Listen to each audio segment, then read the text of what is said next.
Welcome to another edition of this wonderful show. This is the Progressive Minds. My name is Adiko, and this evening we're going to be talking to great people in our community who are going to be telling us or giving us updates from the people. This evening's session is dedicated to all Africans in Africa and in the diaspora. So we're encouraging you to join the discussion as we try to update, to try to ourselves fresh of situations and some of the issues that are going on in East Africa, West Africa, and so forth. So East, West, and Central Africa. We have representatives that will be who are directly from those countries, from those parts of Africa. Two of them live in the diaspora. One is in Congo, Kinshasa, who they are going to be helping to give us, to help us understand what is happening in Africa regarding our politics, economics, and even our religion, like a way of life, and how we are coping with issues back home. So we once again welcome you. Stay glued to the Progressive Minds on Facebook and on YouTube. We encourage you to share once you come on so we can together build our community. Remember that this is the platform that we engage you and I in dialogues such as this to make our society a better place. So we are grateful for you, for your audience, and for your attention this evening. Please stay with us and help us make this convo a very successful one. We will take the Captain Mike segment when we come back. Our guests are ready to let us know what's going on. Again, we encourage you to share the feed, and later on in the show, we'll give you the number so you can ring in. Once again, welcome, good evening, and my brother Mike is very ready for us. Brother, take it from here. All right. Right now at Midway Airport, we have a warm 48 degrees, light winds out of the west, and it's going to get down, clear skies. It's going to get down to about 33 degrees, which is still above the normal low for this time of year. And for the next couple of days, well, tomorrow, what we're looking at is about 50 degrees, a decent day. It's going to start out really cold, though, about 32 degrees, but warm up throughout the day. Winds are going to be out of the south. Friday is another day. We're going to have above average temperature, about 41 degrees, low of about 38, and a chance of rain late in the day. We're going to have those are above average temperatures next 2 days, and that keeps our trend. Our last November was the fourth warmest November on record. Saturday and Sunday, they're going to be messy. Possibly heavy rains on Saturday, changing over to snow maybe later in the night. They have a cold front coming through.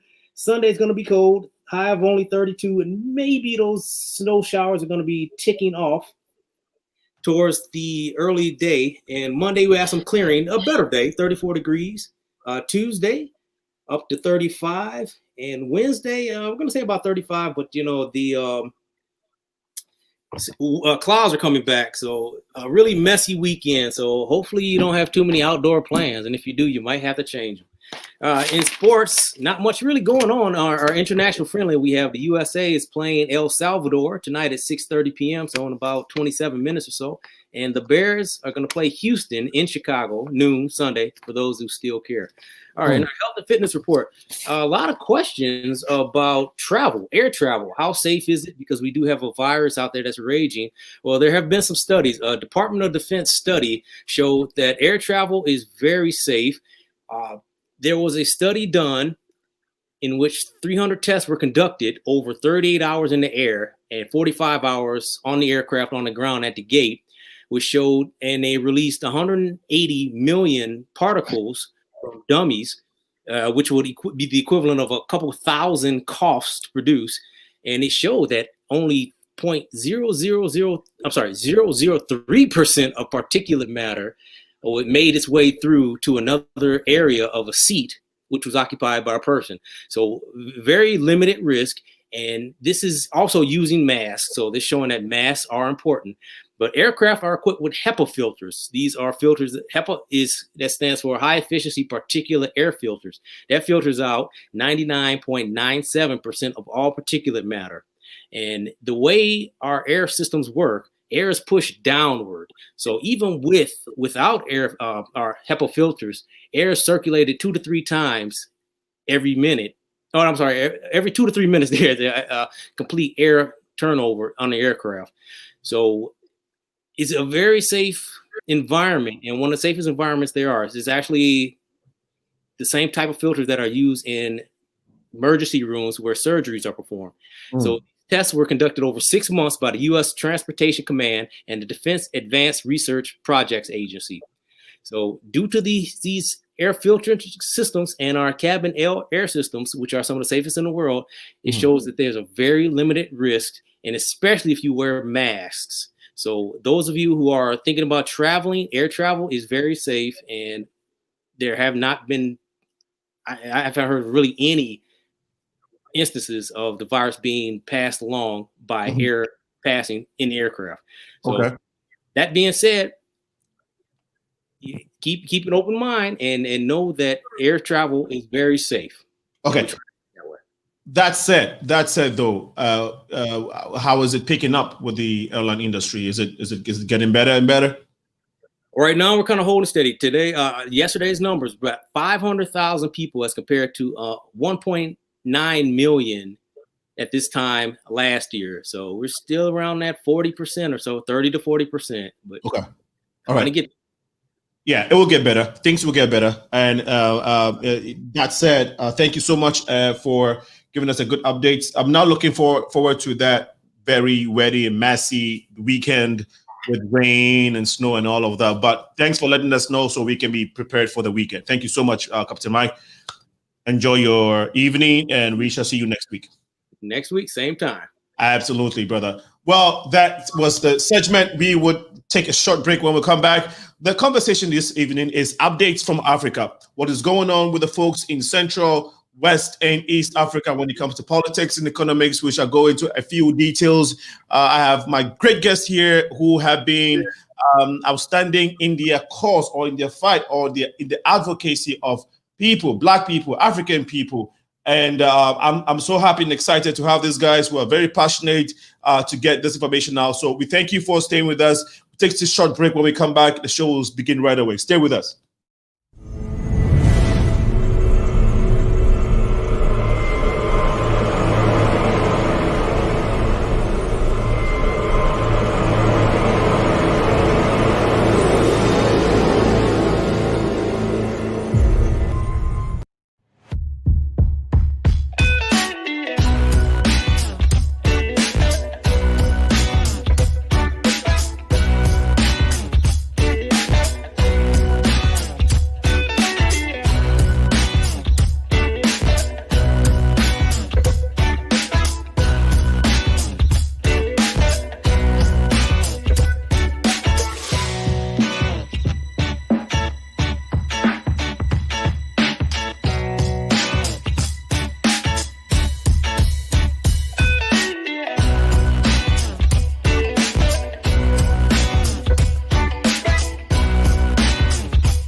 Well, we are back. My guests are here. So we're going to go straight to them. We have SEENAA. So I'll start from the lady. I'll start with the lady because she's the only one here and we got to give her all the attention. We're giving her all the attention this evening. But anyway, so SEENAA JIMJIMO is a very good friend. We've been working on community stuff for some time now. She's not a stranger on the Progressive Mind Show, but SEENAA JIMJIMO is the Executive Director for OROMO Legacy Leadership and Advocacy Association. She wears a lot of hats. In a minute, I'll let you tell us some of the hats that she wears. SEENAA JIMJIMO, you're welcome to the show. All right, I think that yes, good. Thank you. Thank you. Right. So we're gonna let's unmute ourselves, guests. Next to SEENAA is RIGOBERT NDONDA. RIGOBERT NDONDA is also the CEO of Dio Tech Services SARL in Congo, Kinshasa. Dio is also, RIGOBERT also wear a couple hats. He's going to tell us in a little bit Rigobert, if you can hear me, I need you to unmute yourself. Good, good. You're welcome to the show, sir. Okay, thank you so much. You're welcome. And then the next last year is John OBEN EPEY. He's no stranger to the Progressive Mind Show, soon to be a co-host. My brother from the Cameroonian community who resides in Texas. He is LLB, MPH, also a PhD epidemiology student. You know all these science words. You have to take your time and pronounce them. Ladies and gentlemen, John, you're welcome to the show once again. Thank you so much. Always a pleasure. Excellent. So, guys, Senna, I know apart from you being the leader of the Roma community, I'll say here in the diaspora, tell me a little bit about what else you were involved in, so our audience can get to know you better. Yeah, thank you for having me again, SEENAA. My name is SEENAA too. So I am the executive director for OLA, which stands for Oromo Legacy Leadership and Advocacy Association. And I do also work in Oromo community, and I also do a lot of youth activity, a lot of advocacy in Washington, D.C. I mean, there's a little bit of a lot of things that I do. So I don't know which one. So a little bit of everything, basically. Women, advocacy, human rights, and all of that. Human rights advocacy, women advocacy, all of that. Yes. Thank you so much, John. Yeah. So briefly, who is John? Well, John OBEN. I am an epidemiologist. I'm still in school, almost still working on my PhD. Okay. I am in a disease infection specialist. Mostly focused on HIV, but very much concerned about the political situation in Africa because all of that affects health. And so great. And I need you to get a little closer to your mic so that if you can get a little closer to your camera. There you go. Yeah. No, that's fine. You're good. Just that'll be good. Thank you so much. Looks like we're having a little technical issue with Rigobert in Kinshasa, but Senna, let's start with you. Now, before I continue, though, very, very important. Rigobert, are you still with us? Yes. Okay, Rigobert, tell us briefly who you are and what you do in Kinshasa. Okay. Thank you so much, SEENAA. Pleasure to participate in this wonderful conference, international conference. I'm Mr. NDONDA Rigobert. I'm a CEO of DO Tech Service. I'm an entrepreneur. I have 5 years of experiences in as an entrepreneur.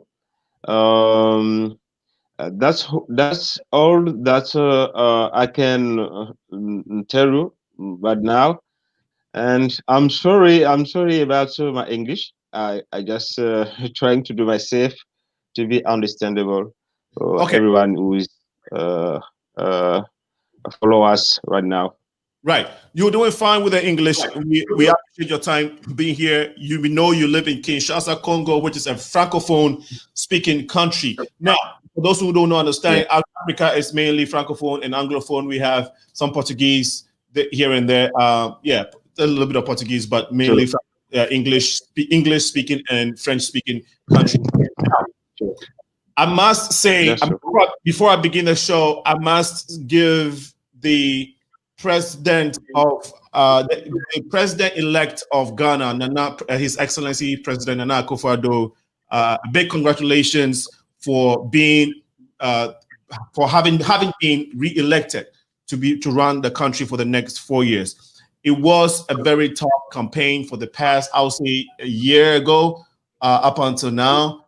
Even with COVID, the issue of should we go out and campaign and all of that. The country was locked down for some time, just like any other country due to COVID. Ghana had been on lockdown, but in the midst of it, campaign had to go on from both parties. Ghana has 2 major parties: the NDC, National Democratic Congress, and the NPP, New Patriotic Party, which is headed by the incumbent president, His Excellency President Akufo-Addo, and they fought a toe-to-toe in terms of campaigning for the mandate of the people of Ghana. Again, it had been a tough year for both parties, fought very hard, came down to election day on the 7th of December 2020. People voted. It rained hard. We heard from here, but in the midst of it, people stood in the rain and made sure that their voices were heard. There were little skirmishes here and there, as was reported by international media and social media. We all saw, some of us saw it. At the end of the day, we want to thank God that Ghana went through an election process without any major incidences. And so we want to thank God for that. The peace, tranquility of Ghana has been retained. The security has been retained.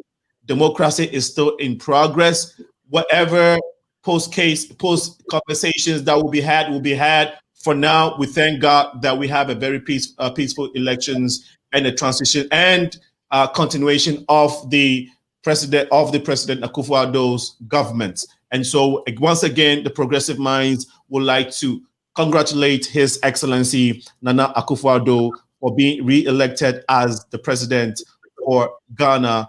My goes after you, I salute you, and we are praying that you will rule Ghana and control the economy to the best of your ability and to the best and on the behalf of the people and to the benefit, let me use the word, to the benefit of the Ghanaian people and to the entire world as well. And so we want to thank you for listening to this piece and wanted to get this out of the, as a Ghanaian, I'm proud to be one, and I'm proud that we had a good elections and we have a president now who's going to lead the country for the next 4 years. Just wanted to get that out of the way. So let's come to SEENAA. SEENAA, tell us what the political climate is as we speak in Ethiopia. So the situation in Ethiopia is actually, for the first time, I've been in the US for over 20 years now, and the struggle of the Oromo people particularly, which I'm, fight a lot hard for, and which how we met, it's been an ongoing for generation, for a long time. Ethiopia is a very unique country, as my brothers here from East Africa, from Congo, and that knows that Ethiopia is said to be uncolonized country, but Ethiopia is more like an empire that forced itself on nations and nationality of other people. There are 80 plus ethnic group in Ethiopia, and Oromos are one of the 80 plus, but they make half of the population. And they've been kind of, oppressed and all of that among other Ethiopians. But this time, what's kind of good for me, and it's sad, a lot of people are dying, and millions of people probably displaced right now, especially since the war broke out between TPLF and Abiy, dictator Abiy.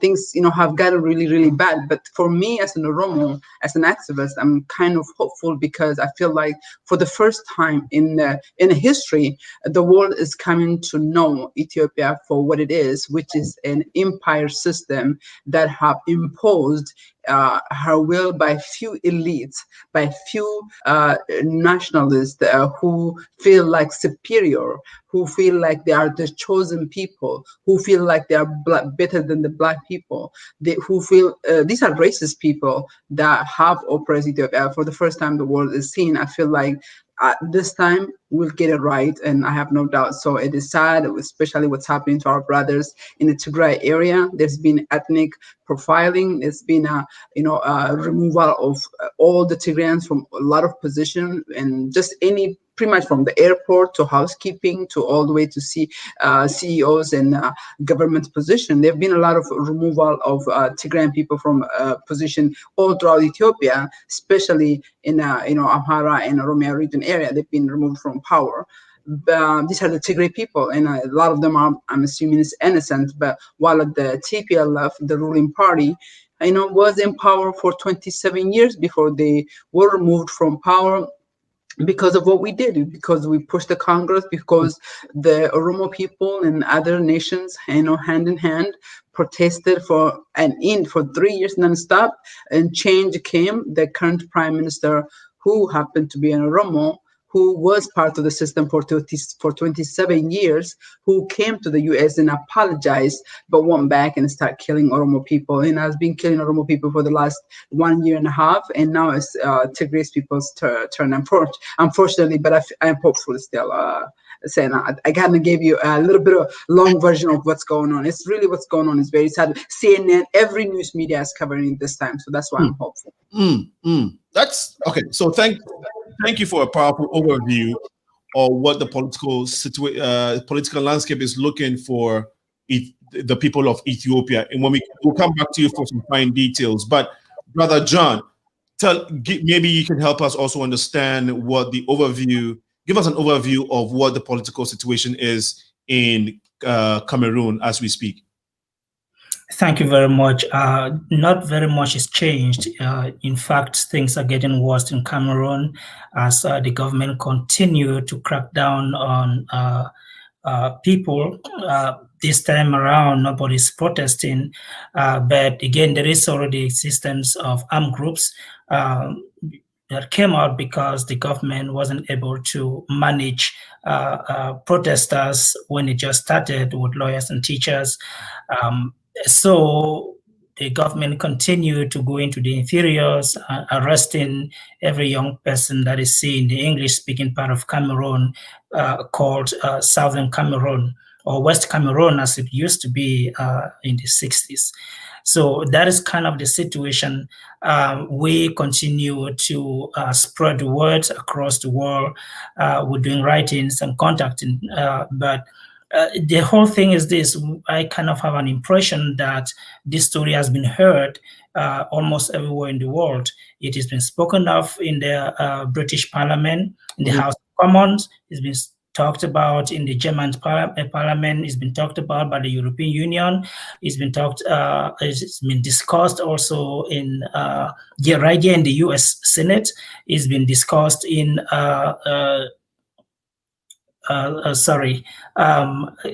Canada Parliament. So I want to believe that the audience is huge. There is a lot of information that has been out there, but the question is the reluctance to intervene. This is a 4-year war. For 4 years, kids have not been able to go to school. For 4 years, people have lived in intimidation. We have over 700 internally displaced persons from the English part of Cameroon. People are still living inside the bushes. We have over 70,000 refugees in Nigeria. People, Cameroon now living in Nigeria as refugees, and they are everywhere. We have Cameroonian refugees in Ghana, in Togo, in Congo, in Ivory Coast, in Gabon, and all of those countries. For some reason, the government continued to give a deaf ear to the request of the people. Instead, they continue to apply political military option in a situation that is supposed to be political. Wow. I did not know, and you and I have been friends for some time. We talk, but in terms of this number of people living in exile or living as refugees in other neighboring African countries from Cameroon, I had no idea. And so thanks for letting us know that. That is very striking and it's worth talking about. So again, thanks for sharing. My brother Rigobert, give us when we come back, we'll probably try to look at the political structure of Cameroon and maybe Ethiopia too. Maybe Senna can help us. But Rigobert, tell us what the situation is when it comes the political situation in Congo as we speak.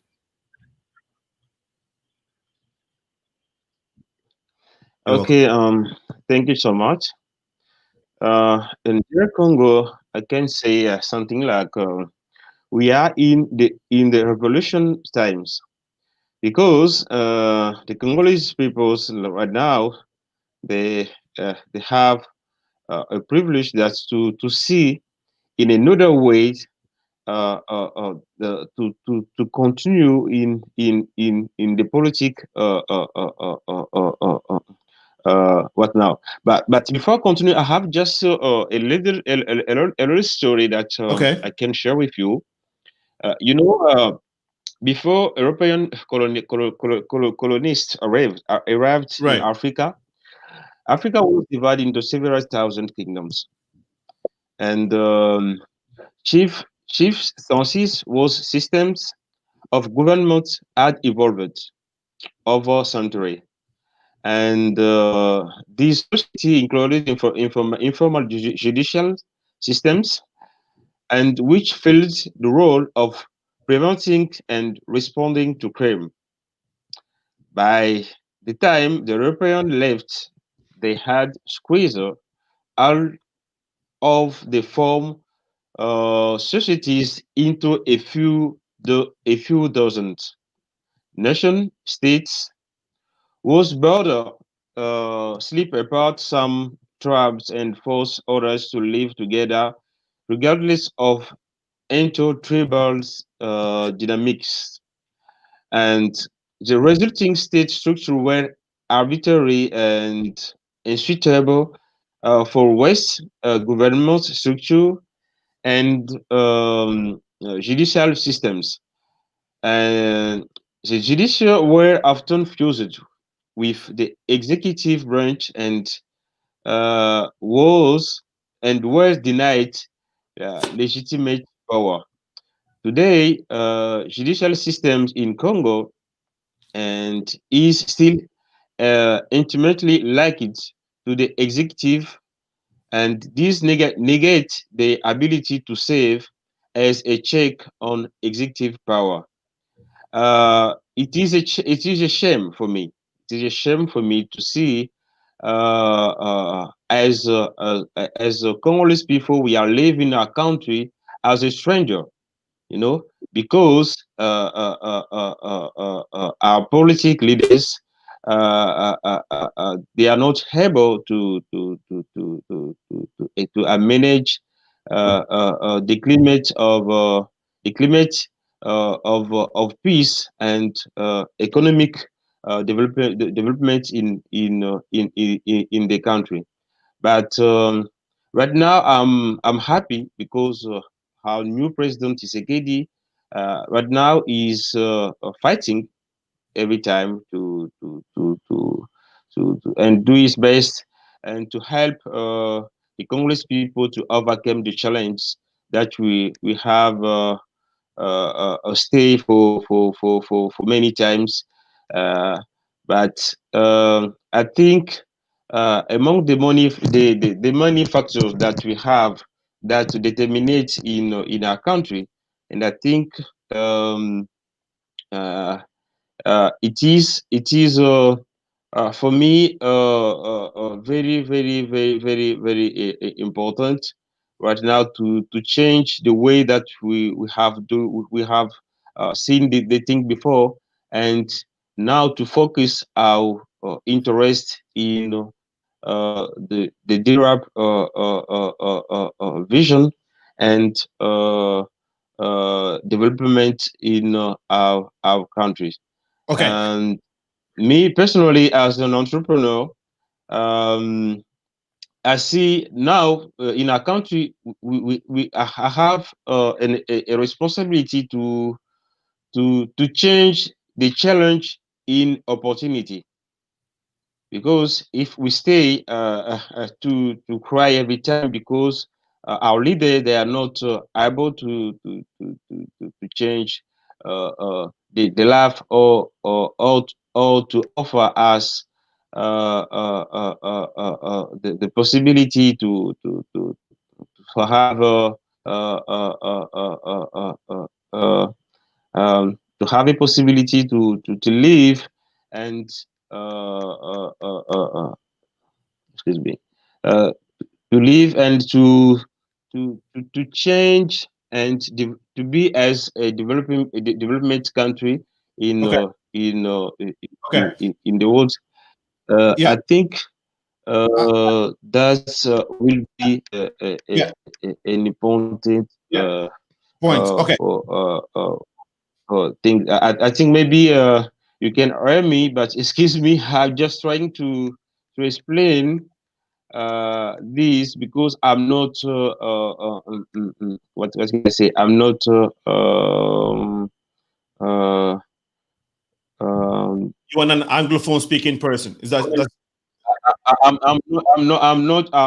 not free to speaking to speak about the politic term. Okay. The politic term. That's fine. Okay, don't worry about it. I think we just wanted to have an idea of what is going on in Congo, Kinshasa, and you've done a great job by giving us a brief understanding or an overview of what the situation is. Sena, explain to us a little bit the political structure of Ethiopia, right? Whether it's controlled by, whether it's being run by a monarch or a democratic system, that type of thing. And then we've seen a lot of comments about Abiy Ahmed. Who is this person and why are people commenting so much about him? If you can help us understand what's going on with that. Yeah, Sena, I think I can do that. So, Ethiopia is, I think a lot of people, when they think of Ethiopia, they know of Haile Selassie, who think, a king, a monarch, and after that, we have a dictator for 17 years. And following the Cold War in 1980s, and then by 1991, we have a new system, what's called federalism, nations and nationality, where Ethiopia is, there's a border between, ethnic line. The Oromos have a regional government, Oromia, the Amhara, the Sidama. So kind of among I would say about the top 4 or 5 ethnic group, which are the largest and account to 85 plus number of representation, have this regional. And the government in 1991 was formed coalition of 4 ethnic, the Oromos, the Amharas, the Tigrays, and the nations and nationality, which are like smaller in number. The Oromos, the Amhara, the Tigrays, they make combination of like 80% of, I believe roughly about 80% or more of the Ethiopian. Okay. So 1991, we got that. 1995, we have the current Ethiopian constitution that gives the right to up to self-determination. And these regions have up to right self-determination. In 2000, so this regime, between 1991 all the way to 2018, it was, even though the coalition, the powers was in the hands of what they call right now as a TPLF, Tigray People Liberation Front, and they, abused the power for 20 plus years. They have committed heinous crime. They've killed, many people, millions of people was a refugee, and that's myself how I came to this country. So they did a lot of bad things. We protested against it, as you know yourself, and finally we had a change in 2018 where the current prime minister came to power. Keep in mind, Abiy Ahmed, it came from Oromo ethnic, from half Oromo and half Amhara. His mom is Amhara, and there is, that's even Oromo, that's irrelevant, but half Oromo and half Amhara. So, before you continue, Oromo and Amhara are the major ethnic groups in Ethiopia. Right. So they make about over 70% of the population combined together. But Oromo on its own is about roughly 50. Some put about 45%, about 50 million of, like roughly by half of the population. So half of the population of Ethiopia. What's the total number? What's the population of Ethiopia? I think about 112 million. That's okay, I think 112 million. Yeah. 112 million people. Almost half of that are Oromians. Oh yes, Oromians. Actually, if you called it Oromian, they're more than half. I'm talking about Oromos by itself is roughly about 50 plus million, and then you have about 5 to 7 million non-Oromos living in Oromia. So you're gonna have more than So okay, continue. Continue. Yeah. So basically, Abiy came to power as a prime minister after the Oromo protests for years against the TPLF. But Abiy was in a system for 27 years. He was in the military committing the same heinous crime the TPLF did. In fact, Oromo are the main perpetrator of the killing that happened to Oromos. Oromos were pushed to exile, killed, executed. Everything happened to them because of the people like Abiy. But Abiy came to the US and a lot of places. He said, forgive us, give us a chance to make it right. So myself and millions of Oromo people, we gave him a chance. We gave him a chance in April 2nd and onward. But by December 2018, literally about 8 months after he became prime minister, he started targeting the Oromos. He put part of the country under a state of emergency. He have killed thousands of Oromos since he came to power. Nearly 2+ million people have been displaced. The whole country is just unraveling. But what happened? Here's the fight, Sena. The fight is between unionists or central government, what Abiy is trying to do. Abiy is trying to take the power and make it himself. He, dismantled the old ethnic federalism system, like the four-party. He dismantled and he created a one-party called a PP, Prosperity Party, and he's in charge. And he pretty much wants to control and centralize the power to himself. But that did not sit well with the TPLF, who are like the dads or the masters, the masters of Abiy for 27 years. Right. And he seemed to have a personal grudge against the TPLF, so he wanted to go after to whatever they did to him. But he used to work for them. These are his bosses for 27 years, but now he's attacking. And unfortunately, the Tigray people are paying the heavy price, and that's what you hear on CNN and on every major media is right now the war between Abiy and the TPLF. So Abiy is, like you said, is half Oromo, and if I say Oromia, is it correct?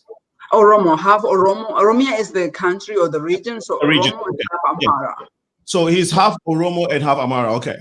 Now, so why is he doing this to his own people? Now, if I heard you correctly, if I understood you correctly, you said that prior to his becoming the prime minister or coming to power, he was part of a regime or a system that were oppressing the Oromos for a long time. Yep. And then he came to the U.S. and whatever. After a while, he asked the people of Oromo to give him a chance to make things up, and then he gets the power, and he's continuing to oppress the people of. What does he have against the Oromo people? I think, to be quite honest, his issue is not particularly against Oromo. I think his issue is he is one of those foster boys who see a nationalism, who see an identity as a problem. So remember I mentioned to you before 1991, the country was led by a dictator, and there was the Oromo Liberation Front, there was the Eritrean People Liberation Front, the Tigray People Liberation Front. These people came and took over power in 1991, and they created a federalism based on nations and nationality, where the Oromos have their own region, which is something that was very welcome and very popular among Ethiopians, with except minority, small number minority who feel like the elites, because they used to have a power, and the power used to be at the center only, and the people, were not able to, like people like me, the Oromos, we were not able to go to school in our language.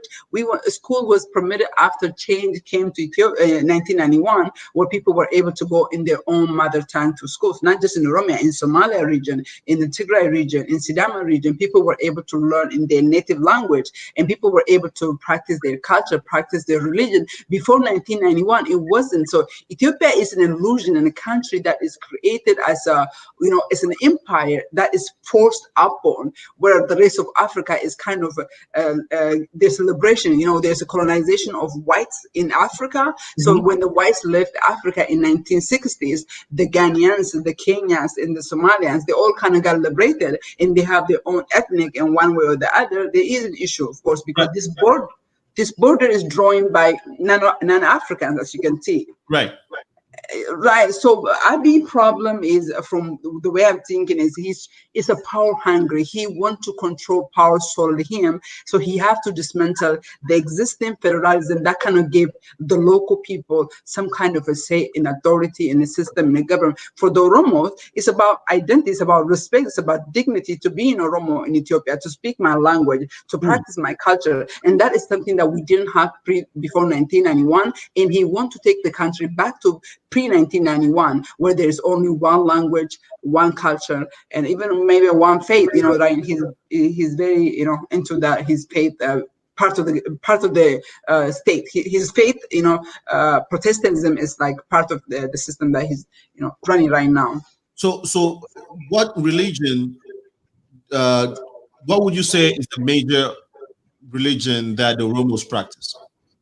So I would say the Oromos are about 50-50 between a Muslim and Christian, or maybe like about 40. I would say, let's say about 48 Christian, and then about 50 Muslim, and about 2% Wak Ifata, which is traditional faith. Okay, just similar to Ghana, 50-50. Ghana is about 60-ish. Okay, but so yeah, so good. And then he's a Protestant, you said. Yeah. Abiy, okay. Wow. Wow. That. Go ahead. You wanted to say something? Yeah, no, I wanted to add, Senna, right here is, so what Abiy have done is he came to power.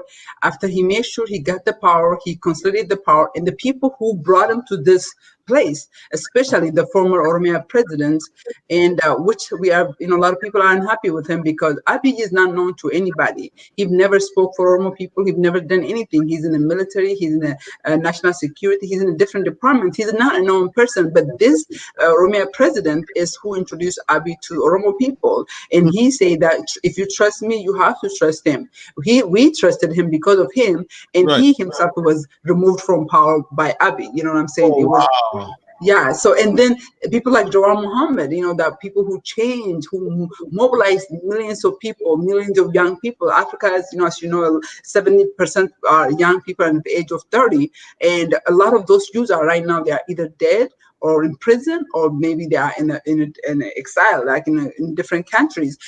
When you are in Ethiopia, because of the U.S. relationship, because of the West relationship, because of this infatuation of Ethiopia with West, so Ethiopia can get away with a lot of human rights violation. And what's happening to Oromos? As Oromo, you can't even go to Kenya and be safe. You can't even go to Somalia. You can be safe, or Eritrea. I mean, there is so much now what's happening. And Why can't you go to these areas and be safe?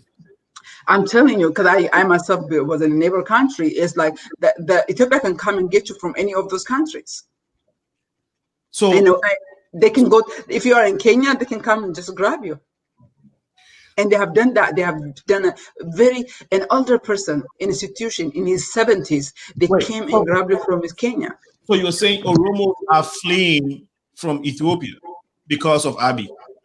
Of course, yes, in thousands. But the challenge is this, Sena, because Abiy claimed to be Oromo, and even when we talk to different people, they're like, but he's Oromo. Why? Why don't you give him a chance? But exactly. He's an Oromo who is part of the system for 27 years and who is committing heinous crime.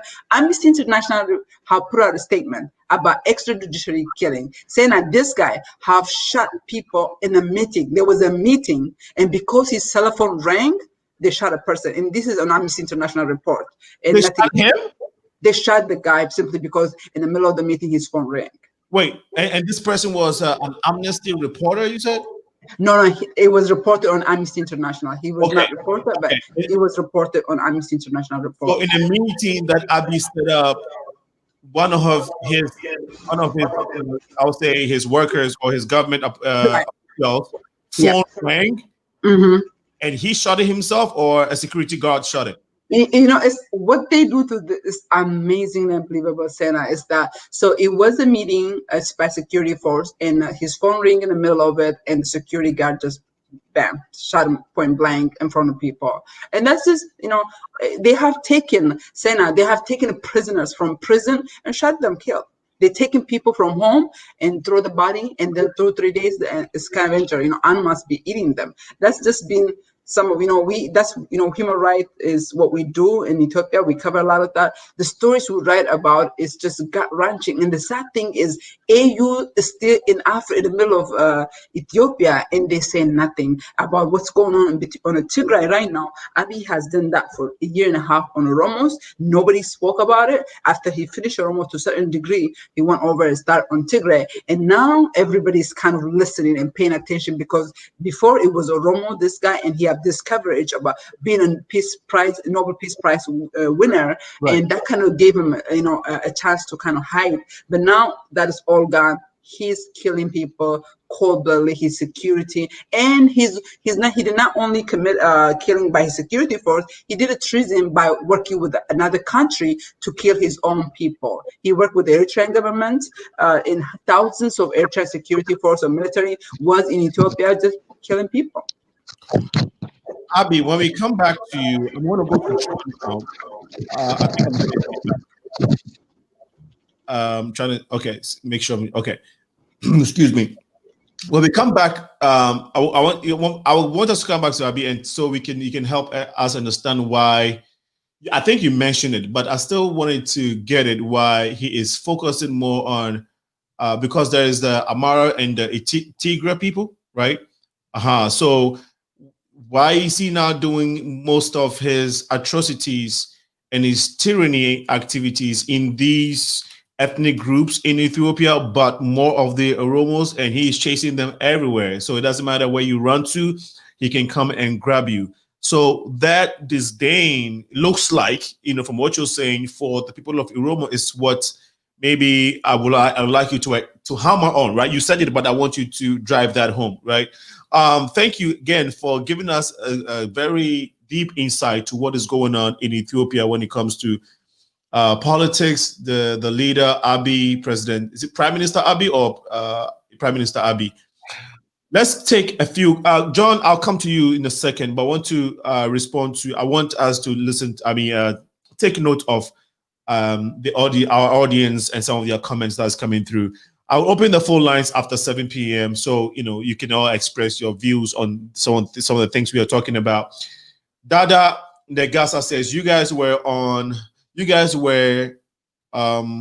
legal immigrants, USA, president, systemic racism, discrimination. I am cross-board 1989 based Marxist, Leninist ideology, communist documentary, international competitiveness, system racism, pledge addiction. Oh my God, this guy is writing. And abuse by African diaspora and Black American forced me. She works for Congress. Stop classify systemic racism where I come from. I come from Kenya, refugee camp. I'm victim while neighborhood. Okay, so it doesn't make sense. But Senna, do you think you can make sense from what it's saying? You want to respond to? Okay, if you can see, let's go to other comment. If you can see, because I'm trying to see if I can make sense from Gada. I'm trying to make if you can help clarify your point. Yeah, well, I think yes, I was just gonna say, I think if it's a very long text, and he was, in a refugee camp in Kenya, as I was mentioned. The system before, federalism, there was a Marxist, Leninist system, and it's a racist country. Ethiopia is a very racist country, which used to think they are superior. They're not. Some of them are not. They don't consider Black. You've seen the video that I shared with you. That guy is an ambassador right now who said that 60 years ago. It's a pretty racist country that and not discriminate against only other Africans, but also, within even their own other ethnic group. And it's a very complex situation. I know you want to go to John, so I can come back and talk later. Yeah. Wow. I'm astonished. We have Simala Mariso. Let me see if I can get so I'm not getting feedback.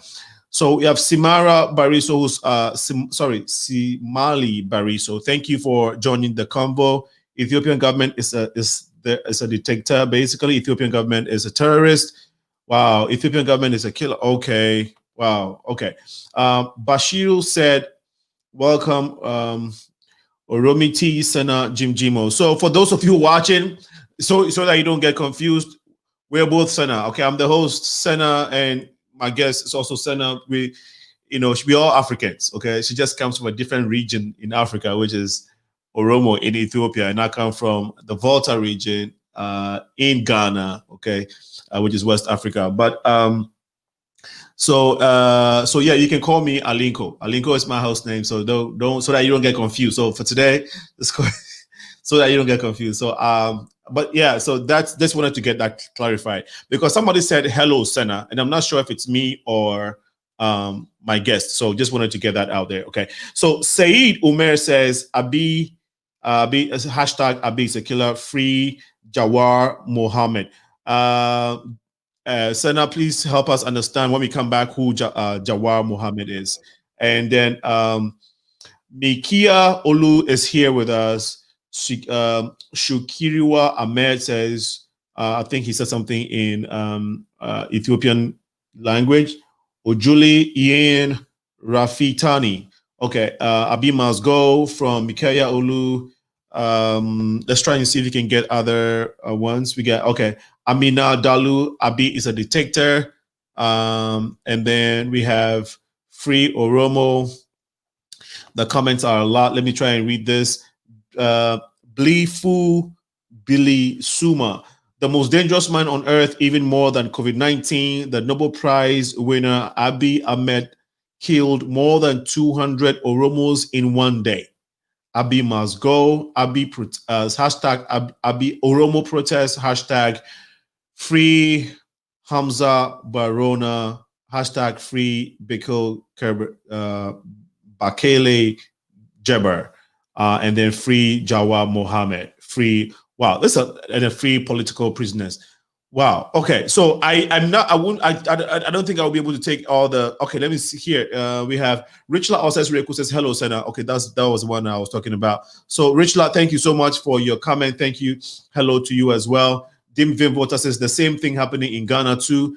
Well, I'm a Ghanaian, and I don't know if people are being killed like this in Ghana. So my brother, if you have some other, if you can verify, if you can give us some, a little bit of verification to what you're saying, that'll help. Again, I'm from Ghana, and I don't know of a lot of Ghanaians being chased out of Ghana and having to be refugees in other countries.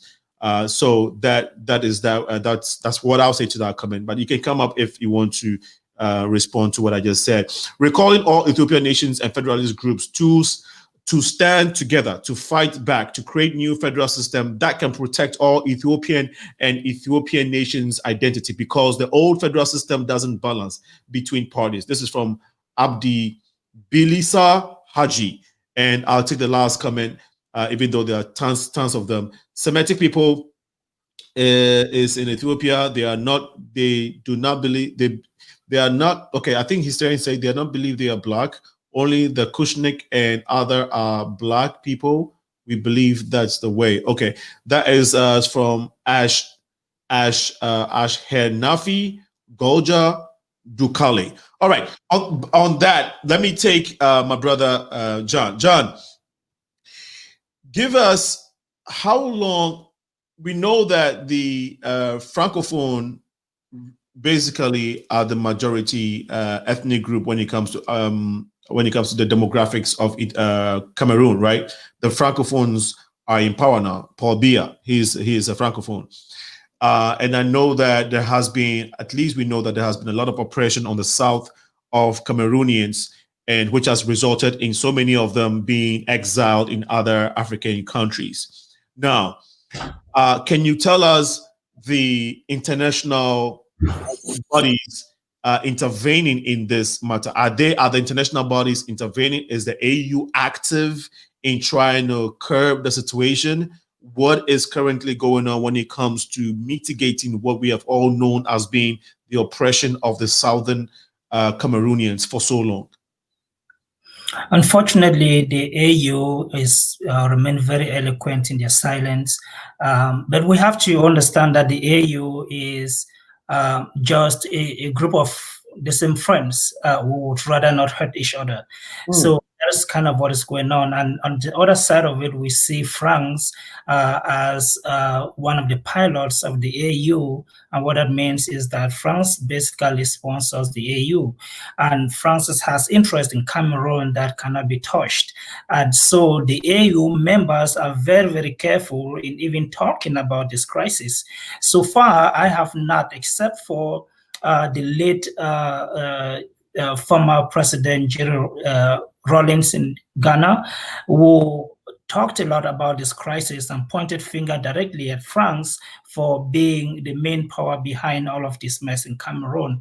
I have not heard any other African president actually come out with a statement condemning what is going on in Cameroon. Yet they continue to receive the refugees or Cameroonians, southern Cameroonians into their countries and as refugees.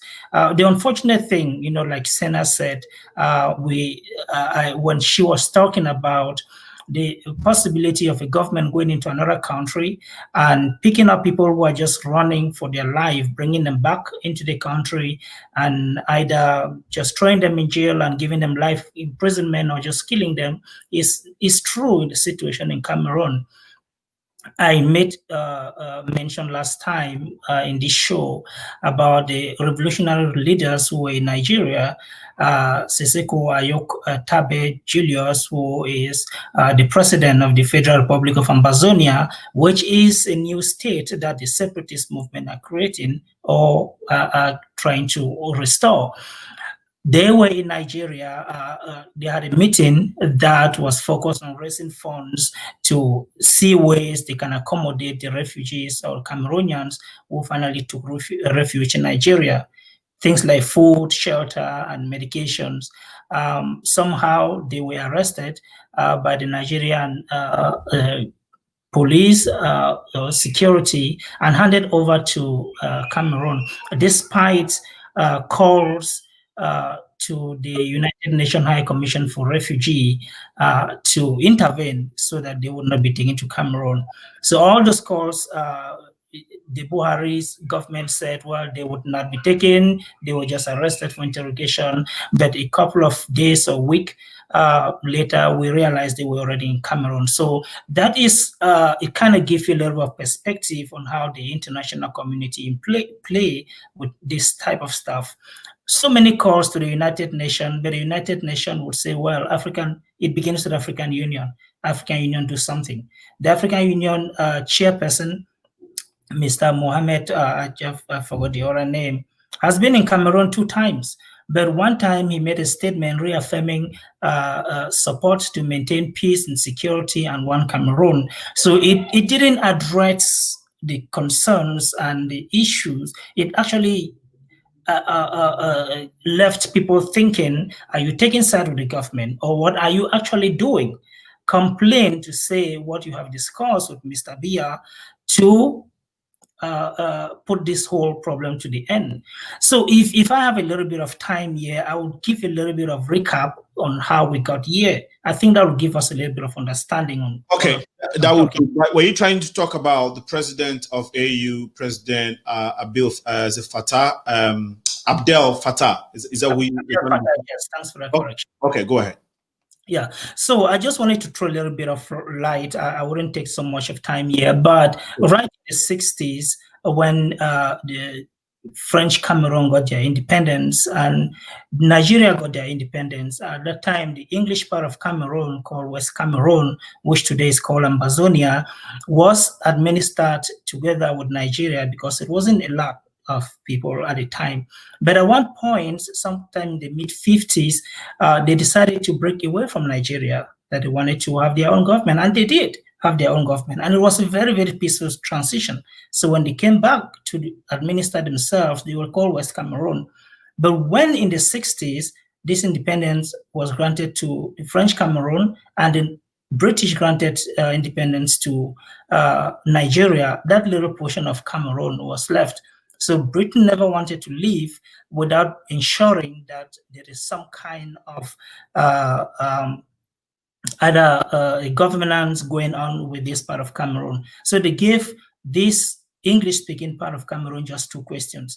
Are you going to join Nigeria or are you going to join Cameroon, which is the French Cameroon? So by all manipulations, the vote went in favor of joining French Cameroon.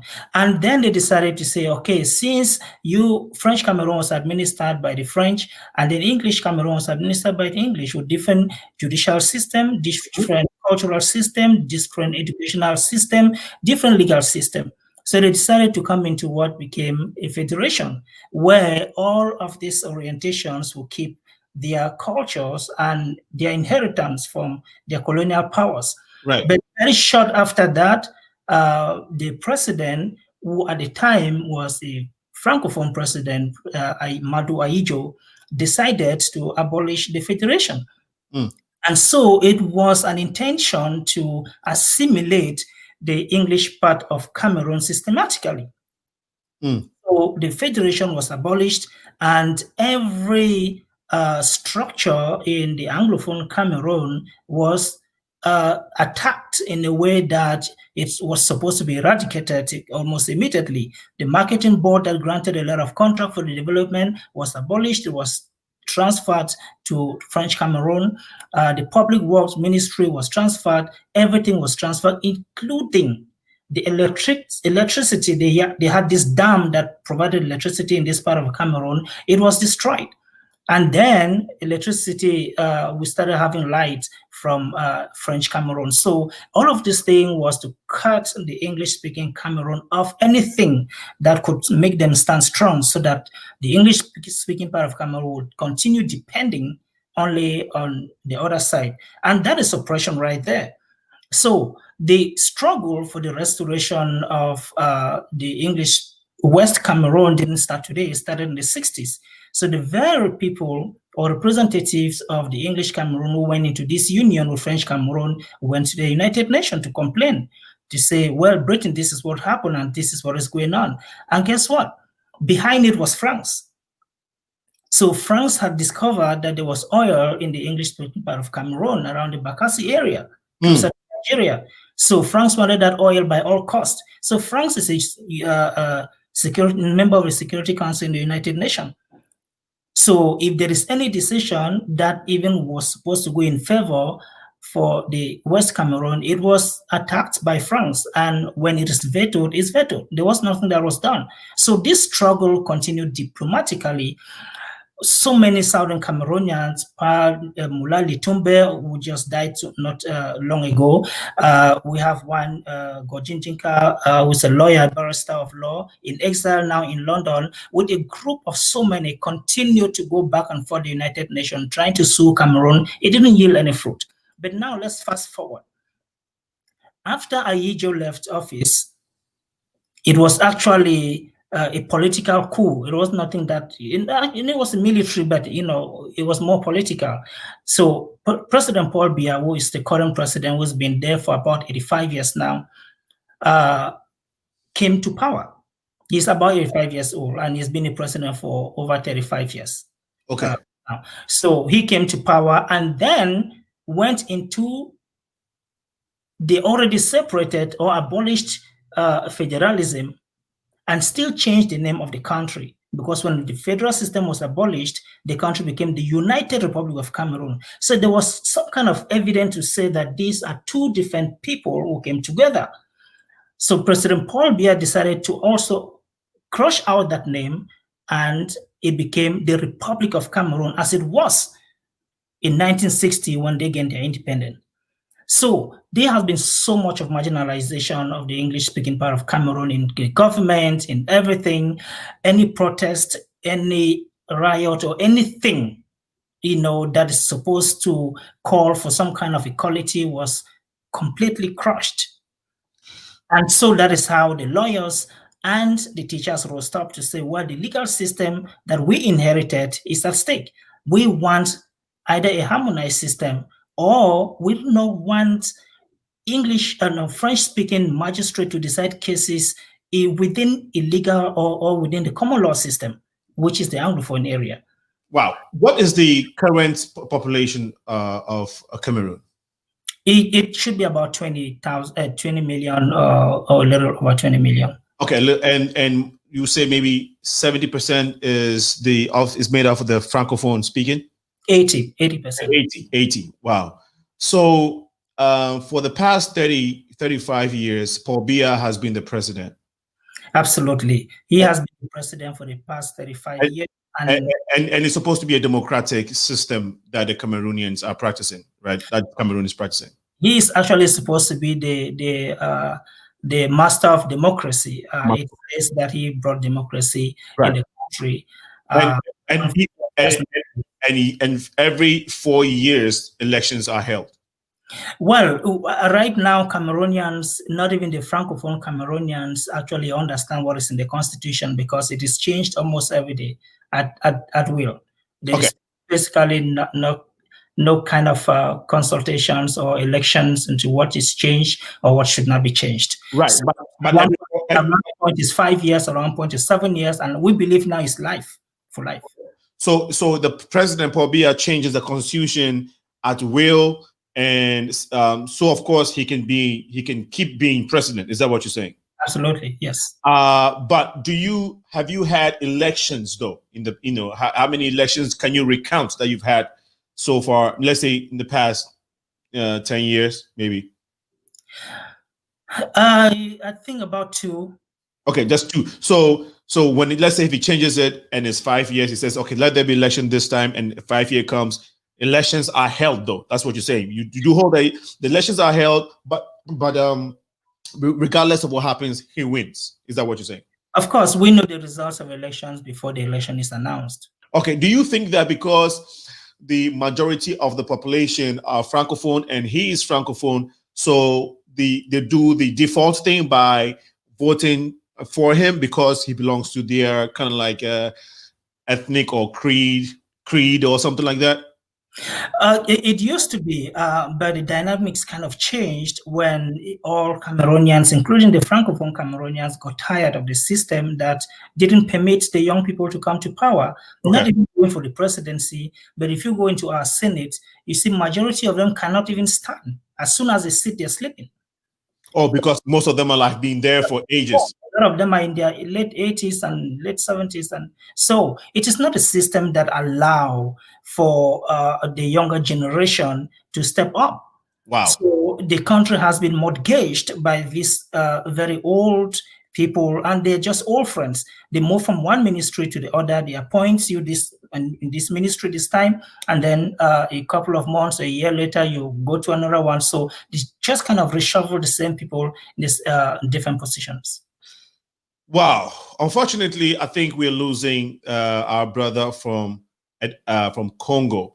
We'll try and see if we can get him due to the internet. You know, his reporting from Kinshasa, Congo, and we're having a little bit of technical issues with the internet. Hopefully we can get him back on. But this is tough to listen to. All these things going on in Africa.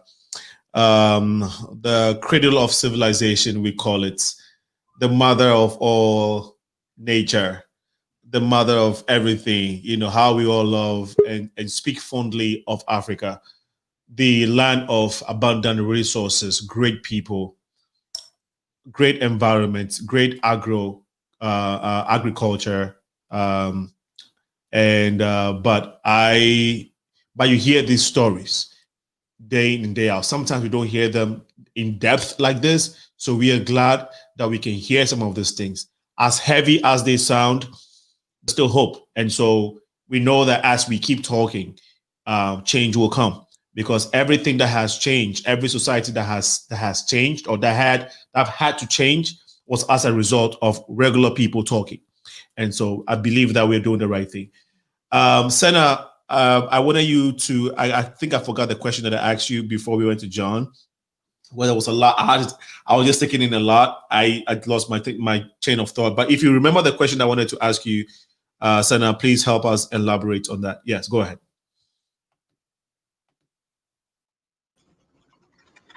Yes, I think I do a little bit of remember, and I do also want to elaborate who Jawar Muhammad is. I think your question was more of like, but why is Abiy going after Oromos where he could go after the Amharas and the Tigrays or the others? You know, why is it?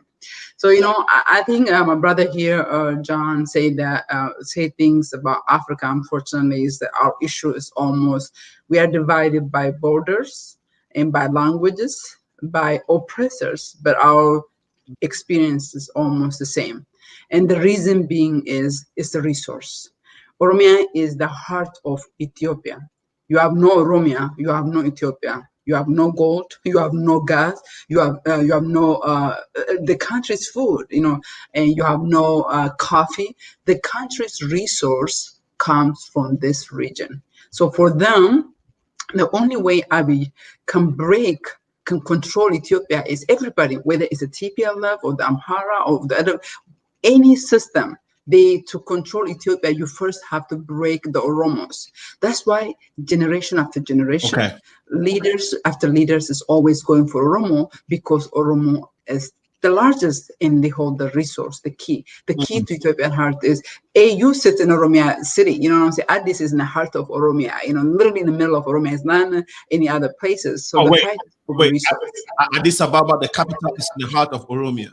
Exactly, and the Ethiopian constitution clearly says so too, because they say in the constitution, Addis Ababa, because it belongs to Oromos, Oromia should have a special benefit from Addis Ababa, because even though Addis Ababa sits in the center of Oromia, and the people pushed out from that land to make space for everybody else, those people who are pushed from the land right now, they are gatekeeper, housekeeper, refugees in every countries.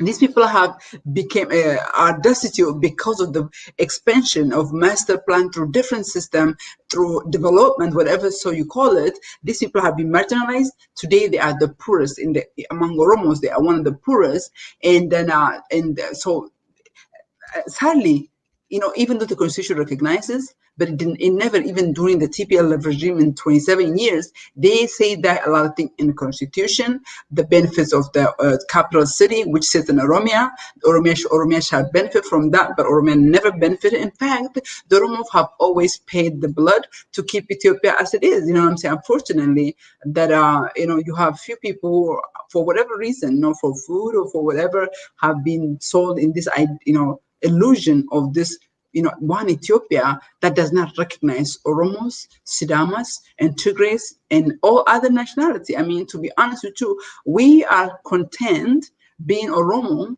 We are content staying on our own region. And we don't really understand why any other culture have to be imposed on us. So the fight is between federalism versus unitary system. And this unitary system is the one Abiy is pushing for. And the reason he targets Oromo is to control Ethiopia, to control he have to control the resource. And to control the resource, he have to remove and get rid of it and break the Oromos first. And that's why he started off.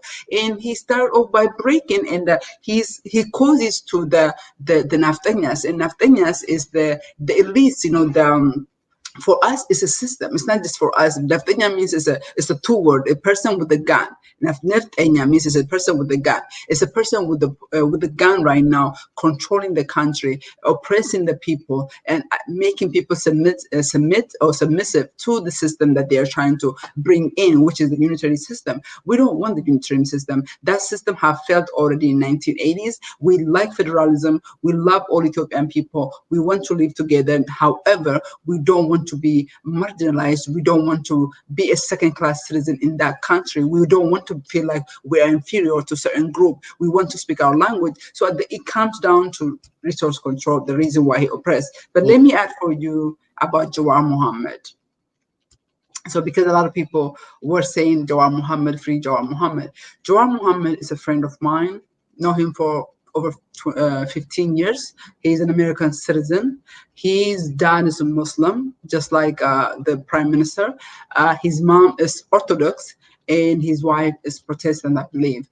And but because his last name is Mohammed, it's easier to paint him as he's radical, even though the guy is 75% surrounded by non-Muslim, and he is by no means a radical, because I grew up with him.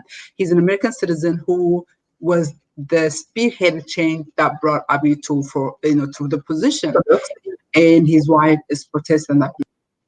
Exactly, his wife's Protestant, his mom is Orthodox. It's funny, nevertheless, he get accused of being radical Muslim, by certain people. But here's the funny thing, guys. The funny thing is that Abiy used to work for TPLF as a vice boy in a different level. He worked his way to a certain degree. Nobody knew him until 2.5 years ago. When TPLF. What is TPLF? So TPLF is the Tigray People Liberation Front. Okay. And they are the one that was in power for 27 years, from 1991 to 2018. They were in power, and they created OPIDIO. OPIDIO means the Oromo People Democratic Organization. That's what OPIDIO means, the short. It's like, so there's Oromo, there's Amhara, there's a Tigray, there's Somali. Every ethnic have their own party, their own government system. They have their own region. They have their own language. These are very unique culture, unique people, unique, that thing that make them a nation. They have all of that. Okay. So Jawar Mohammed, I'll quickly finish for you, is that an American citizen who spearheaded the change that liberated Abiy. Because Abiy was being as a busboy for TPLF. TPLF was in control for 27 years, oppressing a lot of people. And Abiy was in that system. He freed Abiy, and Abiy became a prime minister. He met with Jawar, but today Jawar is in prison at the mercy of Abiy. His life is in danger. He cannot see doctors, and his crime is basically being a popular. But right now they are charging him. 3 months after they arrested him, they brought charge against him for being terrorist. And what is he? Why is he being terrorist? We honestly don't know, because this guy, there's nothing about him that have, besides being Oromo and being speaking for Oromo people, for marginalized Ethiopians, not just Oromo, he spoke for marginalized people. That is his crime. But his main crime, the way I see, is he's a threat to his power. He's extremely too popular. He's too clever. He's a political genius. You know what I'm saying? The guy's very young, very clever. He's, he grew up in West. He's highly educated, but he's a very threat to him. So he have to remove him. And after he put him in jail for 3 months, they came up with the terrorism charge, and that is who they're talking about. Jawar Mohammed is extremely. He have 1.5 million followers on Facebook. He's extremely powerful young man. Okay. Now, there was one musician that was murdered maybe sometime this year. I would like you to tell us about that after we go to my brother from Congo. Brother Rigobert, can you hear us?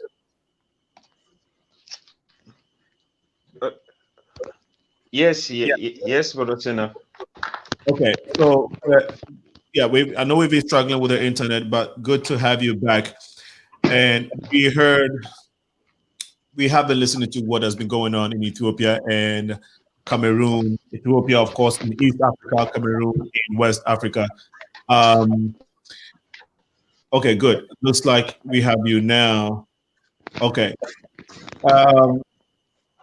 Also, earlier in the show, you tried to make us understand the oppression that the people of Congo are going through right now. Can you help us understand the distribution of the natural resources of Congo and which particular region these resources are concentrated at? I know you are in Kinshasa, so most of the resources. Okay, can you repeat your question, please? Can you help us understand the major, let me put it this way, the major resources of Congo? Hello? Yes, I can hear you. Hello? Okay, so it's just a little struggle.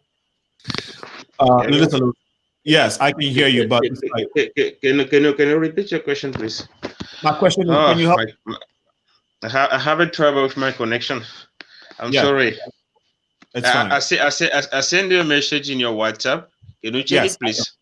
I checked. Please? I have checked it. I have checked it, and we understand that you have issues with the internet, and so we're trying to see how we can work it out. Can you hear me now? Yeah. Okay. Can you help us? What was your question? Okay. My question is, can you tell us the major resources of Congo and which parts of Congo are these resources, these resources located at? Is that in Kinshasa or which other region? Because when you hear of Congo, the only thing that comes to mind is Kinshasa, which is the capital. So can you help us understand the major resources of Congo and where they are located in this country, and how and if the indigents of Congo benefits from these resources? The people of Congo, yes. Okay, thank you so much. The major resource of Congo is located at Katanga province and at the east of the country.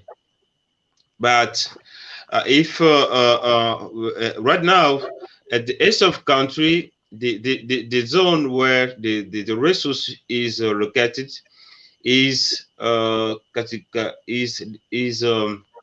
zone that we are find many conflicts with the terrorism, and many of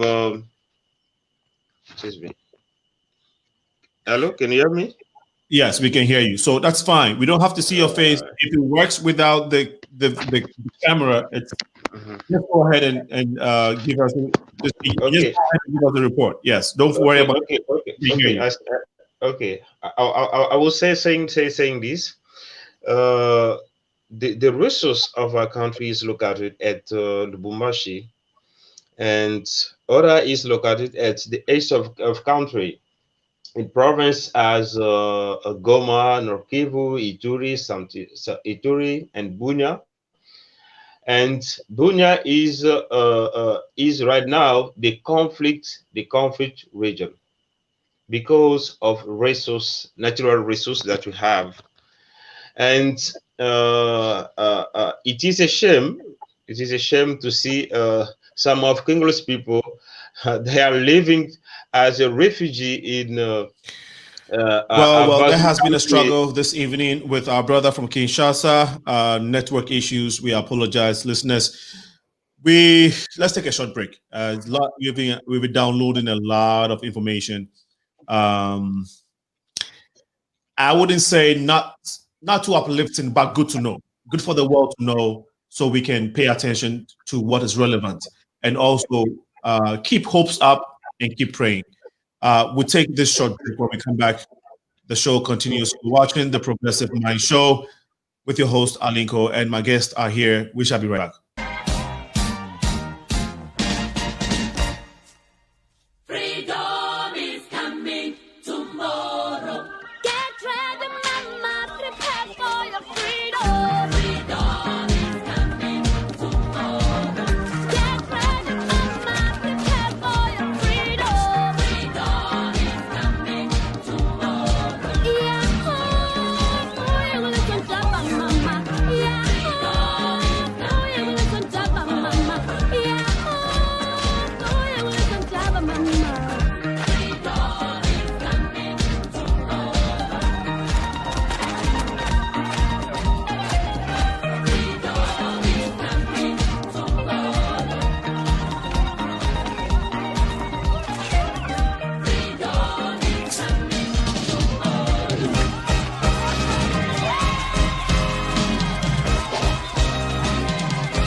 Well, welcome back to the show. This is Progressive Minds, and my name is Alinko. We're talking about updates from Africa, the oppression of the people, and it's sad when you hear some of this. But look, it hits you, you're down. But for me personally, what it does is it just gives me more hope. You know, when I hear it, the more I hear some of this negative stuff, the stronger I become eternally, because I know that things will change. Because sometimes it has to get very bad for a big turnaround, for a big change to happen.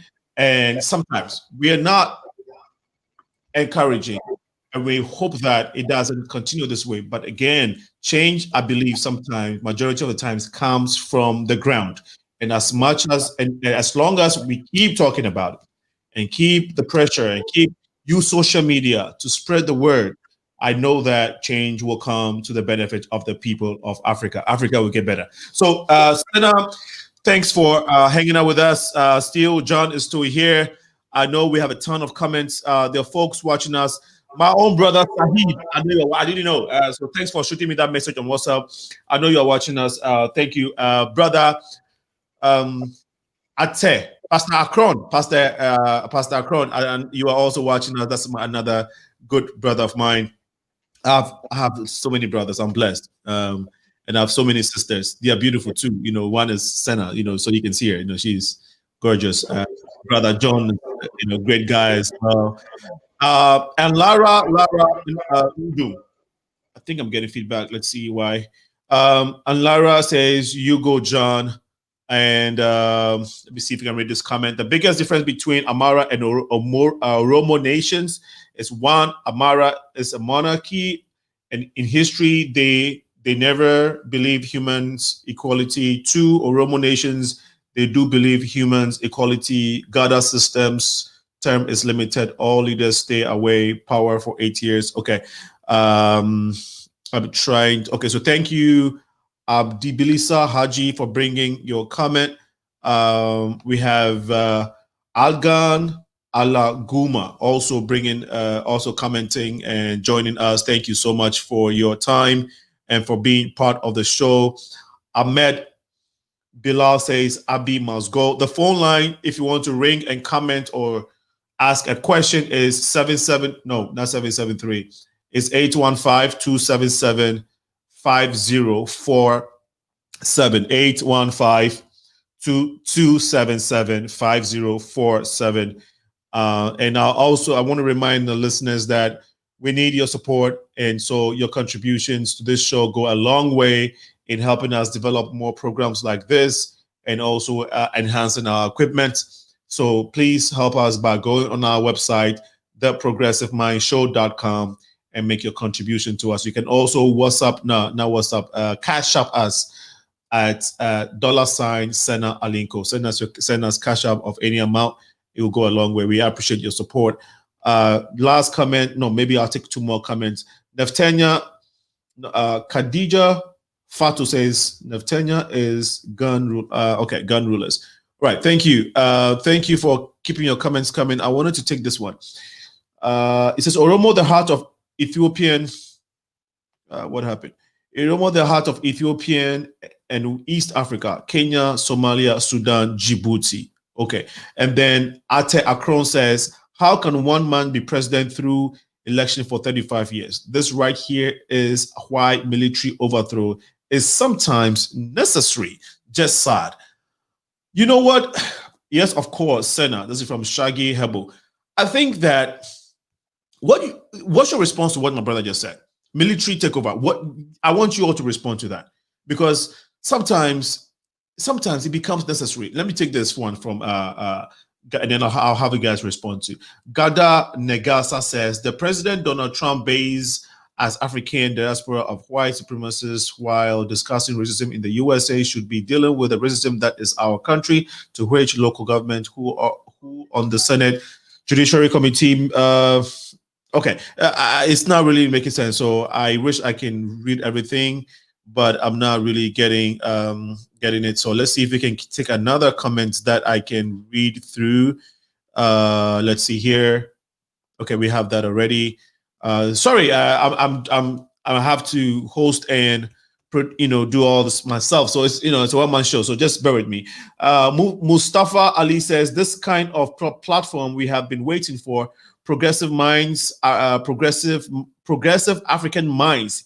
Keep it up, guys. Yes, Mustafa Ali. Yes, Progressive African Minds. Actually, that's a very good name, an alternative name for the show, right? Progressive African Minds. I like that. So now and John, can you respond to what the brother said? Military takeover.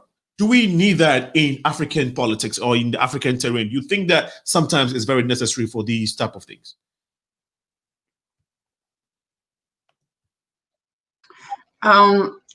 It's very interesting, Sena. I mean, honestly, like as a person who came, the thing about Ethiopia is, John maybe can also comment in here, is there is this infatuation of Ethiopia even by Africans, because I grew up here in the West, and a lot of my brothers from other countries like Africa, Ethiopia is an uncolonized nation, but Ethiopia is so barbaric.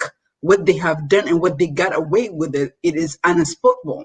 Till today, what nation have Amnesty International, Human Rights Watch have put out countless reports of extrajudicial killing, rape of men, rape of children, taking a father from home and a prisoner from prison, shooting them and leaving their bodies for animals to eat it. And still the West give billions of dollars to support and aid.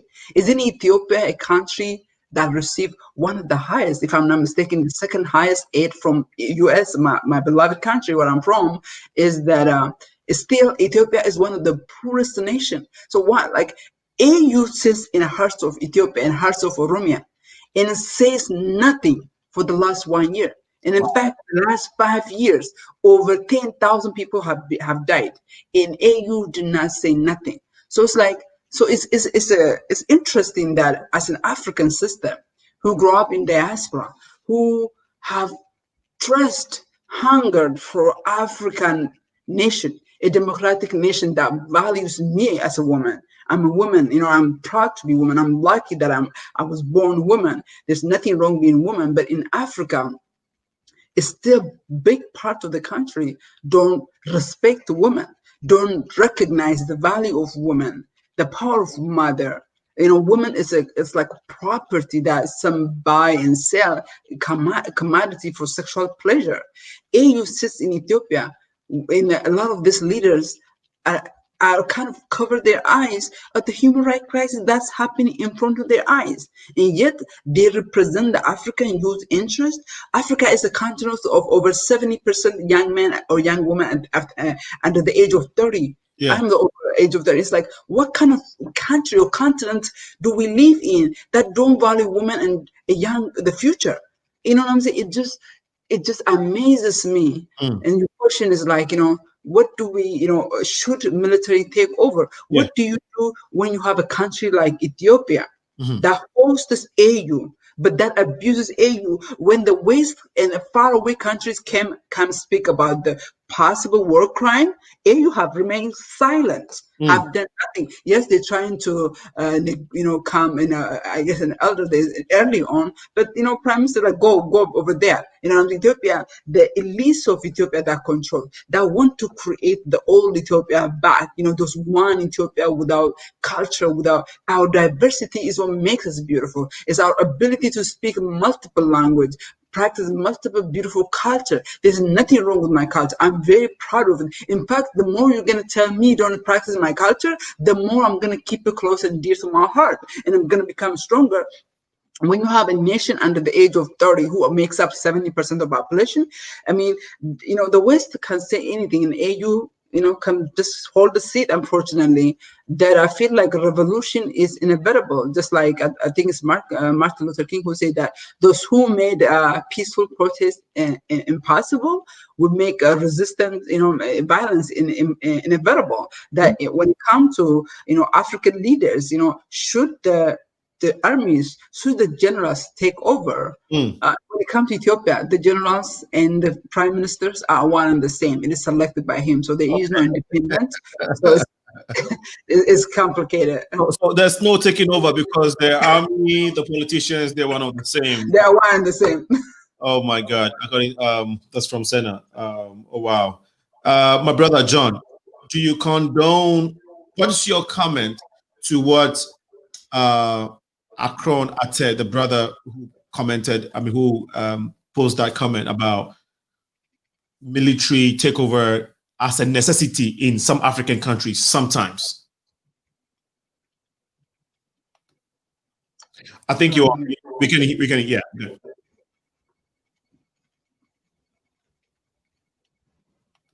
Okay, we're good. We can hear you. So I just wanted to start by asking a question. Is there any difference? Because these are same people, the military is usually under a government, and most often by the time they get to those high ranks, they are all embedded in all this power and corruption. And so the military may jump in there and take over, that's right, but are they going to do anything different? Are they going to change the situation? Well, the answer is yes, and the answer is no. Let's take a look at the situation in Ghana when my favorite president, the late General Rawlings, took over. He made Ghana a better place, and then he stepped down. You know, he did not fight to remain in power. You know, as a military official, he would have stood his ground and used all the military to remain in power. But when it became that time that he was satisfied, at least to an extent, and when he realized that the Ghanaians needed a change, he gave up, he stepped down. Is the same in other African countries? Perhaps not. So the question of sometimes is a military coup necessary? If a military coup is necessary, that they step in, they take off the power and transition the power back to the civilian, for the civilian to rule, I think that would be good. If they can, but the military presence has shown a lot that one military coup comes in, it is preceded by another military coup. That has been the coup across African countries. And to me, a military option to come to power is probably to kick the government out and then allow for a democratic election. Excellent. To bring a civilian to power. Thank you for chiming in with your comments. Beva Bay, I just want to give out the number again. Excuse me for those who want to ring in. It's 815. I keep saying 773 because I'm in Chicago. So the one of the major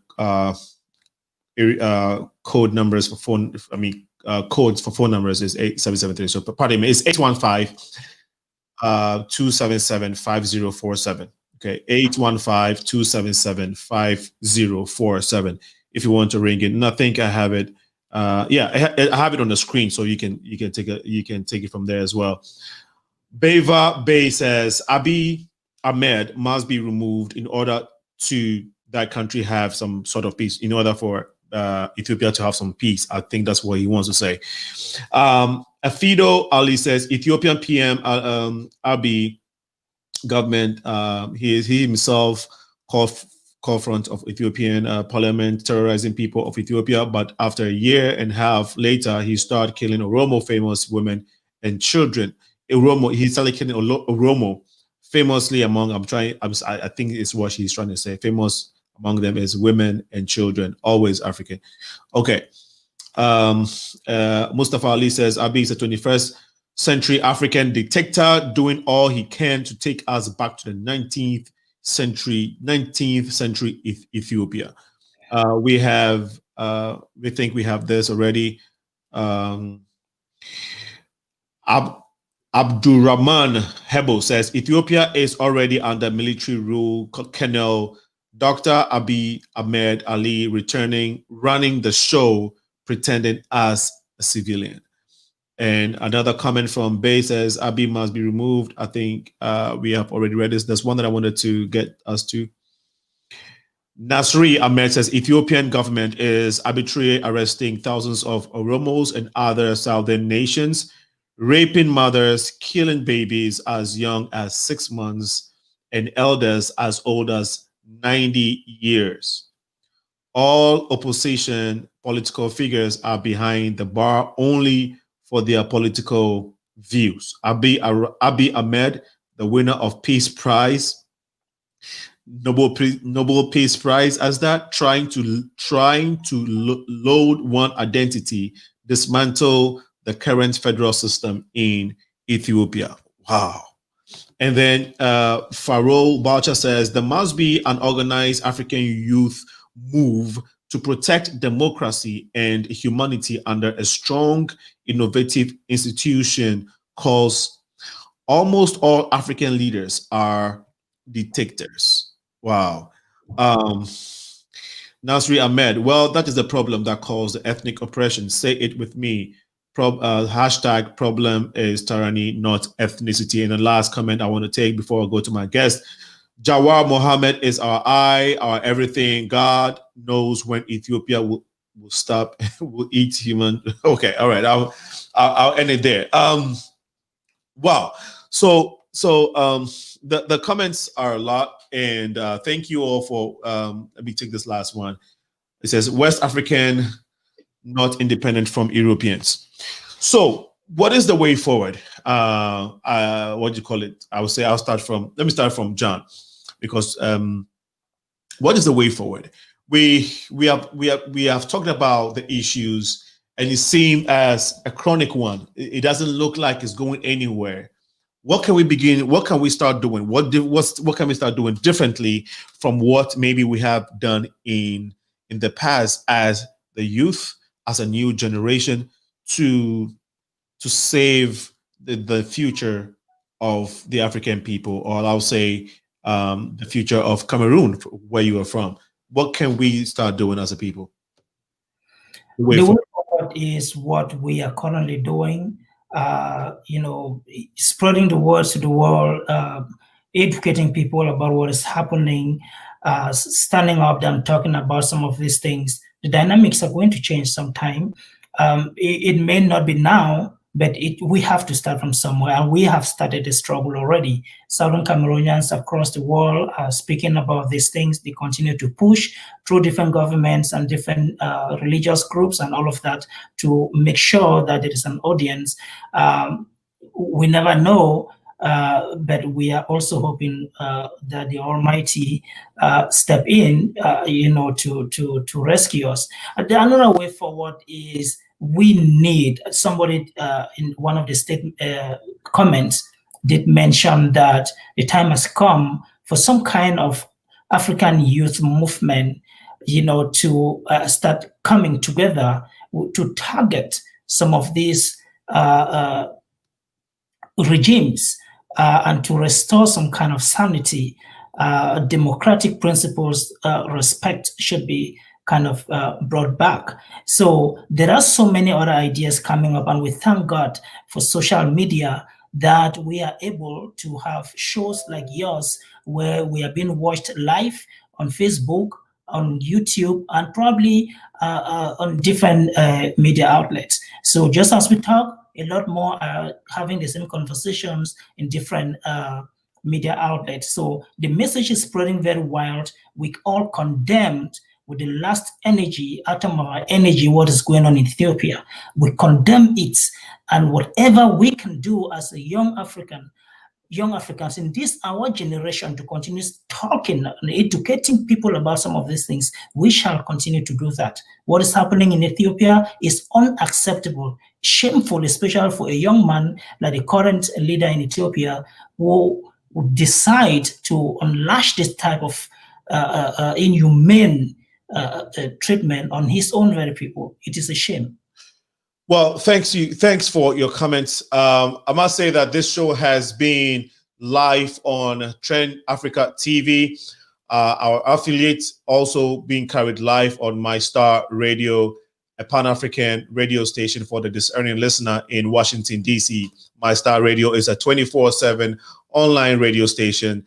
You can tune in anytime, any day to listen to some good vibe music and important issues, important information, such as important conversations such as the one we're having now, and many others. My Star Radio is a Pan-African radio platform for the discerning listener, as I said, and we will want to take a comment from Baver Ray. He says, I never seen in my life a person like Abiy Ahmed. Killing that has been done the past 2 years by Abiy Ahmed is a disaster. On top of that, the government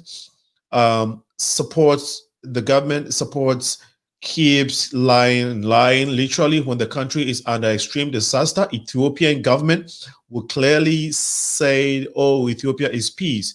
So crazy Abiy Ahmed is buying people to support him in back home. I wanted to take a comment from please bear with me. Okay, so this one is from Aladi Meji Adeleye. As Africans, why can't we hold other African leaders and country accountable to intervene in a matter like this? Can't we use our youth members to galvanize attention? Where do we start from? We must understand the international communities have not interest and would protect theirs before our local resolutions and processes. Okay, Senna, let me check this comment, and then I can maybe one more here that I wanted us to look at. Ethiopian Empire is the only existing feudal system, and yet they are trying to go back to aristocratic monarchy ruled by king in the 21st century. I think he meant federal system. All right, Senna, you have done a lot in this country by way of advocating and pushing for the people of Oromo to be recognized and to gain their independence, freedom, and whatnot. So I would want to say that first of all, congratulations to the fight that you have embarked on, for being selfless and for dedicating your life to the freedom of your people. It's hard, it's difficult. You've made some strides. We know that it's a long way to go. So I wanted to say this, getting to the end of the show, I wanted to get this out before I forget. But what would you want people to know, apart from everything that you've shared so far? What would you want the world or Africans to start looking at that we have not done in the past? Let me be specific, Africans. I think that you're right. At the end of the day, we can talk as much as we want. What is it like we want? What should be done? And I think my brother here, John, said it earlier, and the commenter also say that. I think it's about time the African youth, whether it's back home or diaspora, takes the matter into their hands. Okay. Rather than just wishing and hoping some leader will be over, is that we make the young people under the age of 30 makes 70% of the population. Mm-hmm. If they believe on themselves, if they believe they are the 70%, that they don't need a gun, they don't need anything, they can win this struggle. Mm. It's about convincing young people. It's about convincing the 50% of the population, which are the women, to rise up and demand. You mentioned that, you're right, I've dedicated all of my life, because I was born in oppression. And I remember growing up, my dad being in and out of jail, my brothers, it's like for Oromos, prison is more of home than home. Mm. A lot of men, goes there as a bank. Every man goes there that I know. So if that is, we're tired of that, how can we sit in a continent of so wealthy that can feed the whole world, but we are so poor and migrating into the West, when the West is migrating to Africa? Mm. When we realize that, by the time we realize that we are sitting in gold looking for silver, we're going silver, and when we are sitting in diamond, we are people of Congo, we are people of Kinshasa, in that, yet here we are dying, swimming the Red Sea to make it to Italy, one of where they have the majority of all people, and nothing wrong with that. I myself is going to get old very soon, but nevertheless, it's like the struggle. It's like we struggle when we're young, and we're going to die struggling. Mm. We must end that. So one thing that I want my brothers to know, John and all of the young men, that also the internet did not work for him. Our struggle, it might be divided by border, divided by culture and language. It might be barrier because of technology and so. But our struggle is the same. We are all wanting a fair representation. We want to have a country, a system that acknowledges we exist. And I think we need to connect the dots. When our brothers in Ethiopia, the majority of Oromo struggle, when our brothers in Congo, struggle, and every place in Africa, majority struggle, that we need to learn how to stand together. When we stand together, we are much unstoppable force. Arab uprising happened in 2011. Look where they are right now. Majority of them are back in prison. All of those countries are back in dictator. How many of them in the last 8 years have had election and a transition into democracy? Mm. And I do understand. It is, Africans' problem is not just the force of Africans, but it's because there's country like Congo, you know what I'm saying? It's a center of so much world. Mm. And yet Congolese today are struggling for democracy and struggling for bread, killing each other. Like, we should be benefiting from it. And, I want to benefit from Congo because that's my home. And I want to benefit because Congo is the heart of Africa. So my call, if there's anything else, is that if you are part of a leader in any way in your country, or your relative is in a leadership and working in AU, I think you should ask them a question: Daddy, why are you sitting in Ethiopia and this many people have died and have not spoken? And I think you should demand a home, and we should ask the question: why is it Ethiopia is exceptional? That's such a human right violation, and Africans don't even say nothing about it. That I think if there is any demand that I would like my brothers, John, to know, is that your struggle is my struggle. Whether it's for democracy, whether for equality, whether it's just pure oppression like the one we have in Ethiopia. These are racist people who think they are superior to other people who have, unfortunately. Anyway, so I'll end it. That's what I was saying. Oh, that's a great point. You said something about racism, which in Africa we can say tribalism, right? The issue of tribalism is very, very important, and Hopefully we can have a whole conversation on that. Actually, not hopefully, it's in the works. It's one of the programs that we're going to be doing here, because in my opinion, I feel that it's one of our biggest problem, if not our number one problem, which is hindering us to progress economically and even maybe even politically. We as a people have had a tendency of hating our own, even on the continent of Africa. Like, we fight among ourselves. This culture of one ethnic group thinking they're better than the other actually is the reason why we had the Rwanda war, the Liberian war, and I think even some of the scuffles or some of the unrest that went on in Cote d'Ivoire. But we know, of course, Rwanda and Liberia. And so issue of ethnicity and racism and tribalism has been our problem. And we need to have conversations about these things. Sana, quick. Yes, I want to quickly say something about that. And the reason why I purposely use racism and not even tribalism is you can look at Europe. Europe is a country that's based in ethnic. They have federalism based on ethnic. They're not killing each other. So having a tribal is not a problem. But the problem is, in the case of Ethiopia, there is a tribal, at least that used to think they are superior, they are chosen by God. Therefore, they should impose their will on other people. Is when you impose. If you stay in your area, I mean, I feel like as African, we are Pan-Africanist. We need to be, as Africa one, we can have a currency that we can dominate and use as for market for whole of Africa. And I think other factor plays into it. I just wanted to add that. Yeah, thank you so much. Well, the program is about to end, about 9 minutes to 8 p.m. Central Time.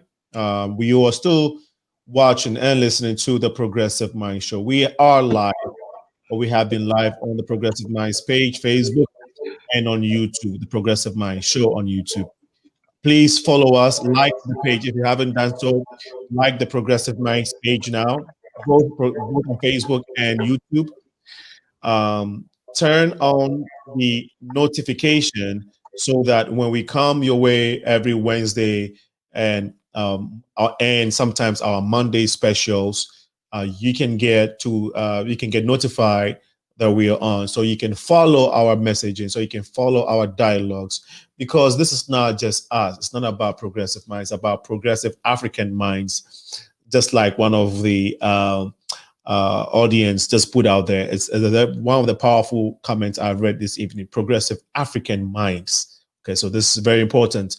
Again, so make sure you sign up. No, make sure you like and turn on the notification, right? And then share the message so we can get it out and create more awareness about what we need to do to help liberate the freedom of a lot of Africans who are suffering, who are going through oppression. If you listen to the stories that's been shared, Cameroonians, ton of Cameroonians in exile, in neighboring countries, because they cannot live in their own home country, because maybe they belong to a different ethnic group or a creed, or they belong to a different region or part of the country that they're supposed to be citizens in.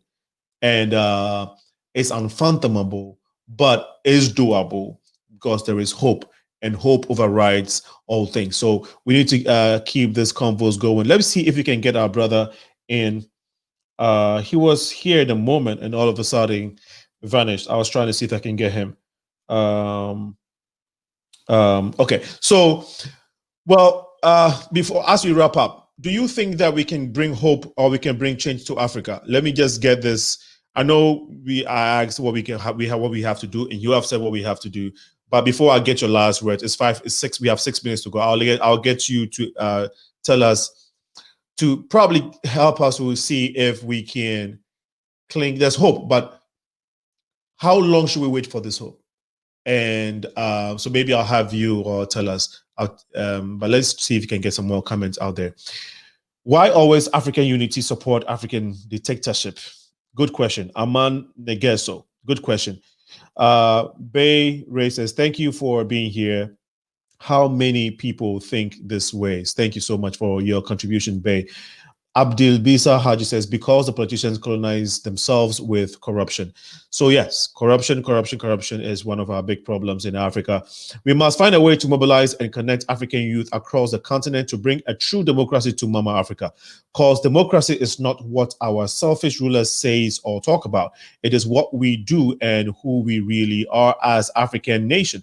Democracy is already embodied in most of our African culture, like the Geda system in Oromo culture. Let's say enough to dictatorship in Africa. Thank you for your point. That's Mustafa Ali. Let me see if I haven't read somebody here that I haven't touched.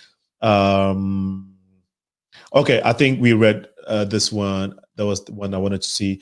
Frau Balcha says, my hope is that such kinds of youth discussions might lead us to have an African youth institution with a strong base which influences democratic processes through all African countries. The progressive minds go for more. Thank you so much. Brother Frau Balcha, with your help and support, we will go for more. We need the energy. And so we have the youth is here to make a change. And so these types of comments gives me hope and gives us the confidence and the encouragement to keep trying to keep trying to engage you all in these types of dialogue. So thank you so much. Ibrahim Abdu says, to overcome African political problems, we have to organize Pan-African youth organization to fight corruption and dictator bring democracy to African nations. Bring it up, boys. We are the solution for African problems. Do you think that the diaspora Africans must be heavily involved in African politics and economics now more than ever? John and SEENAA, and these will be your actual final words for this evening. Do you think that diaspora and Africans, and that includes African Americans, okay, do you think that these have to directly get involved, even though we're here? Do we have to do that? Absolutely. The only thing that is separated us is just that we are here. Today we have the internet and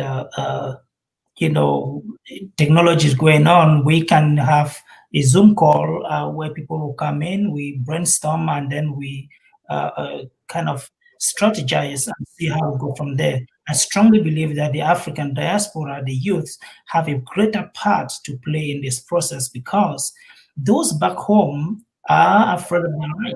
They may not speak up the way we do. We are free. We can talk. We can go to the US, to the White House and say something, and you protest in front of the White House. You do grant you the permit. You can mobilize here, but back home, people are afraid. You may be arrested and nobody will ever hear about it. So we have that burden to start this. And if we have a movement like that to push through, I'm sure that we're going to break, every wall that possibly people may think that is not doable. So I strongly believe that we can do that. Thank you so much. SEENAA, when is the next elections in Ethiopia? You mean we never had any recent democratic election? The last election was 2015. That's 6 years ago, and that they won. The party won by 100% of the vote. There is no democracy. And there's supposed to be election early this year. Well, the current prime minister postponed it because he didn't need an election, and he knows it's going to look the election. So he's going to have election in the next 6 months, where all the opposition parties are in prison.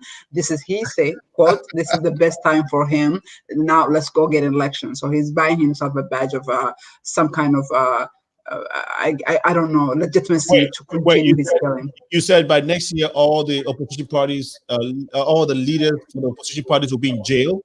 No. They are already they are already in jail. He said this is the best time to have election, so he's gonna go ahead and have election next 6 months. Why are they in jail? Well, they opposed them, the opposition party, so they are not listening to. I don't know. I don't know how to answer that, because these people liberated him from being, the Uncle Tom or, the boss boy to TPLF, but now they are in jail because they did not believe in the same way he believed, and I think that's what it is. They're in jail because they're opposition party. So anything that seems to oppose his ideologies or his beliefs and the way he wants to govern, you end up in jail or you get killed.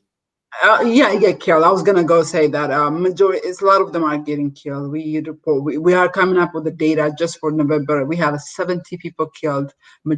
Almost all of them by the security force. 70 people in the month of November for about 27 days. 70 people. Where is the hope here, SEENAA? It's very important. Oh, here's the hope. The hope is that I feel like we are reaching the end point, and people and the world is realizing country like Ethiopia and leaders like Abiy, who won Nobel Peace Prize just last December, is, this guy, he doesn't have an opportunity to continue doing what he's doing. So I think that's where the silver lining is, that the future, the young are rising up. The young people of Ethiopia are rising up. So that is basically both the young people in Oromo and in Oromia, and the young people of Oromo and Amara, and I'll say Tigray. You think that they're all coming together to say, you know what, this is enough. We have to make a change. That's what you're saying. Yep. Wow. Okay. On that note, wow, it's been a very fulfilling convo tonight. But I'll take a few comments and then we can wrap up. Senna Bali says, Baby Ray, that was a dream. The dream could be true only under aborted victory of Wayane, which is gone forever. And then we have Dr. Portia. Dr. Portia says, hello, Progressive Minds and Alinko. This is so interesting. Missed most of the show. Glad I can replay it. Yes, you can. And then you can share it too. Abi is a killer. Abi must go. Wow. Jawa is believed in Jawad. Okay. Okay. So Abi must go. Abi. Okay. So no, it's not funny. But sometimes you have to try and get humor out of it, because it can be very depressing, just soaking in all of that. But like I said, hope overrides all of this. And so my brother, John OBEN EPEY from Cameroon, who resides in Texas, African diasporan, SENAA JIMJIMO, I think you were, I always thought you were the founder of the Oromo community here in the diaspora. Am I right or wrong? You're not too off. Yes, I'm clear. Okay. SENAA is the executive director of the Oromo Legacy Leadership and Advocacy. Yes, okay. The Oromo Legacy Leadership and Advocacy Association in America. Is that correct? Correct. Okay, and is Canada included? Yeah, it's a whole world actually. We have a 50+ member communities. Wow, that's huge. That's huge. Yeah. Any events coming up this year from the community in the diaspora? Probably February. February. Okay. So I know we're done, but if you have any events coming up, John, in terms of mobilizing the Cameroonian diasporans, and maybe if people want to hear more or know more about what is going on in the community, how they can reach you, I'll let you 30 seconds. Please give that out so we can close. John, you first. Yeah, so I am John OBEN. I'm right here in Texas. I probably would send you my email address. His phone number is 708-336-8241. 708-336-8241. Any big events in the Cameroonian community coming up this year that we should look out for? Yeah, there are so many events. I'll just have to kind of touch bases with the teams around, and we'll see which one of them we can bring to your attention. Okay, SENAA. So OLLA, which is OLLAA.org. They can find us there for the event, and please sign up for the email. We do send a weekly email. Our event is coming up. The next one is sometimes in February. and we had a long and exhaustive summer. We had hundreds of protests across the whole world.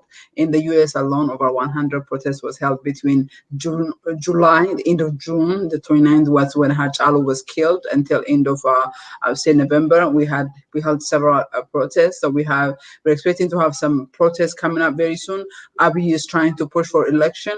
We're gonna make sure there is no election in that country until the political prisoners are out of prison, until some dialogues take place. There's over 1,000 people have died, and there's got to be some kind of justice, accountability. So I ask all my African brothers and to demand your leadership to make them accountable for what's happening in Ethiopia, and to speak up for the people of Tigray too. Do you have any social media websites, anything of that sort that you want people to know so they can get in touch with you for more information?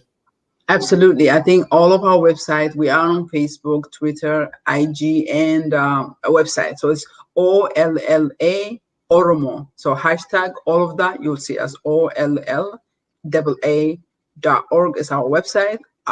OLLAA Oromo, which is, or Ola means to stand neighbors, like the Oromo neighbors at Facebook, Oromo neighbors, which is OLLAA at Twitter, on Instagram, on, I don't know, whatever social media, but we do exist in all of that, YouTube and everything. And you have a book out, I know that. So tell us how's the book doing? I know, right? I had a book that was finished last year. It's actually over a year old now. It was completed last year, but it never, our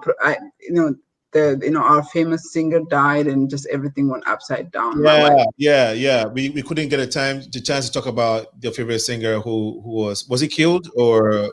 Yeah, assassinated by a lot of evidence pointed to security, the government security. So we don't really know exactly for sure. SEENAA and John will definitely come back here for a second one soon. Okay, definitely, because this is very, very good information. So I want to thank you all, Bona, Oromo, for keeping your comments coming in. We have Marwa Wagan says free Jawab Mohammed. We have Mekonen Mulisa. You try to spread these lies, but you cannot defeat the truth. I don't know who he's referring to. But Aman Negeso said the country like Ethiopia is going. Okay, we have that already. I'm trying to get this one. Something about the country. I don't know why I keep getting the same one. If you think Abiy Mohammed is smart, you must be dumb. He's not smart. He's a betrayer. He used you and and that's all. Okay, so if the comments can't stop coming, it just keeps flocking in because people want to voice out their frustration. People want to let the world know what they really think and feel about the leadership in Ethiopia, Abiy Mohammed, and so we have to try and get them in. Well, it has been a very good time with you all, our audience. For those who contributed by comments, we are very grateful. Next week, Wednesday, we shall be here with another topical conversation that would uplift our community. To my guest, SEENAA JIMJIMO from Ethiopia in the diaspora, and my brother John EPEY from Cameroon in the diaspora. Thank you all for your time. To my audience, I love you. Thank you for being here. Keep watching the Progressive Mind Show every Wednesday from 6 to 8 p.m. and also live every Wednesday on My Star Radio in Washington, D.C., a Pan-African radio station for the discerning listener.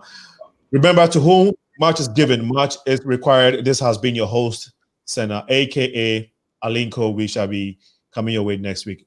Bye-bye. See you all, SEENAA. See you. Take care. Thank you. All right, bye-bye.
Freedom is coming tomorrow. Get ready, mama, prepare for your freedom. Freedom is coming tomorrow. Get ready, mama, prepare for your freedom. Freedom is coming tomorrow. Yeah, oh, you will listen to mama. Yeah, oh, you will listen to mama. Yeah, oh, you will listen to mama.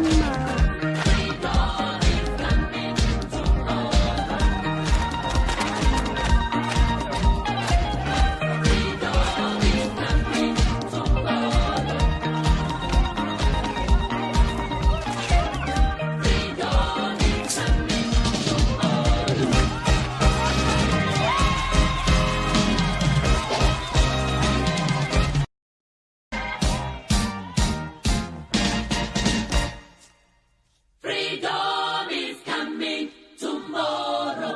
Get ready, mama, prepare for your freedom. Freedom is coming tomorrow. Get ready, mama, prepare for your freedom. Freedom is coming tomorrow. Yeah, oh, you will listen to mama. Yeah, oh, you will listen to mama. Yeah, oh, you will listen to mama.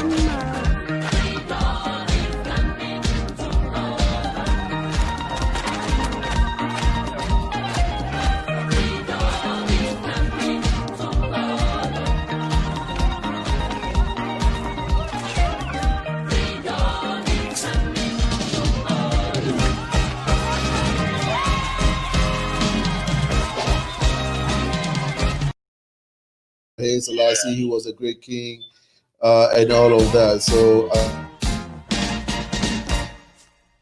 Freedom is coming tomorrow. Get ready, mama, prepare for. against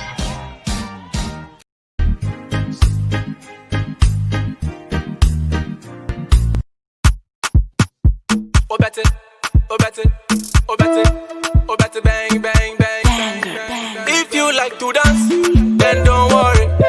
I made a new one, Azonto bounce. Can't move body, dance to the beats right na na na. Ziggy go crazy, Azonto bounce. Holy go crazy, Azonto bounce. Dance God Lord crazy, Azonto bounce. One Bob Molly crazy, Azonto bounce. Juju crazy, Azonto bounce. Your feet crazy, Azonto bounce. If let's go crazy, Azonto bounce. Belly go crazy, Azonto bounce. Mini mini mini mini nani. Zanko is boring. Giddy giddy giddy giddy sunny. Naija be touching. Azonto die eye koko. Naija for friend no alingo. Asawe die eye simple. Simple. Fana don't call me now. Watch me do my Azonto. Azonto. Now watch me do my Azonto. Azonto. Azonto. If you like to dance, then don't worry. I made a new one. Azonto bounce. Can't move body. Dance to the beats right na na na. Ziggy go crazy. Azonto bounce. Holy go crazy. Azonto bounce. Dance God Lord crazy. Azonto bounce. One Bob Molly crazy. Azonto bounce. Juju crazy. Azonto bounce. Your feet crazy. Azonto bounce. If let's go crazy. Azonto bounce. Belly go crazy. Azonto bounce. Azonto go. Azonto bounce. Back in my little sound. Azonto go. Azonto bounce. Back back back back yeah. Azonto I like my money. I bring them back like Sankofa. I spy some small, you know, papa. You hear more songs from my own bada. Forget it. No man can contest it. Forget it. My Azonto blow bad, forget it. If you like to dance, then don't worry. I made a new one, Azonto bounce. Can't move body, dance to the beats right na na na. Ziggy go crazy, Azonto bounce. Holy go crazy, Azonto bounce. Dance God Lord crazy, Azonto bounce. One Bob Molly crazy, Azonto bounce. Juju crazy, Azonto bounce. Your feet crazy, Azonto bounce. If let's go crazy, Azonto bounce. Belly go crazy. If you like to dance, then don't worry. I made a new one, Azonto bounce. Can't move body.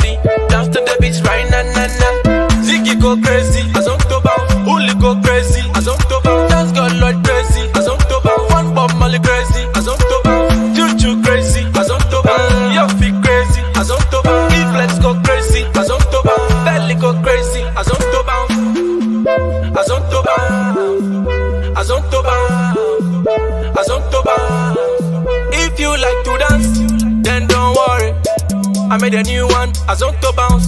Can't move body, dance to the beach right na na na. Zig.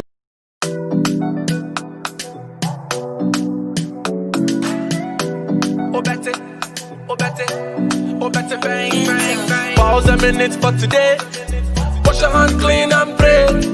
Global epidemic day. Corona, people dying every day. Corona, EB virus, mania, funny serious. Corona, a virus, a chewa, we go lost. Wash your hand daily with running water and don't stop. Keep away from non-farm meetings and do something, bro. Pray for your enemy, pray for your family, pray for your country, yeah. Don't forget to keep clean with hand sanitizer. Pause a minute for today. Wash your hand clean and pray. Global epidemic day. Corona, people dying every day. Corona, EB virus, mania, funny serious. Corona, a virus, a chewa, we go lost. China, Japan, man down. Italy, UK, man down. United States locked down. What now?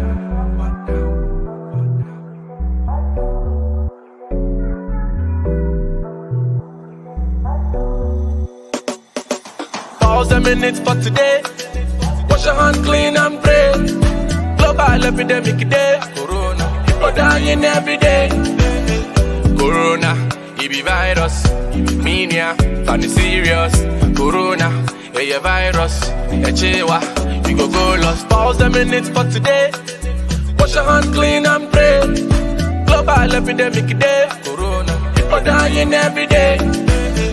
Corona, EB virus, mania, funny serious.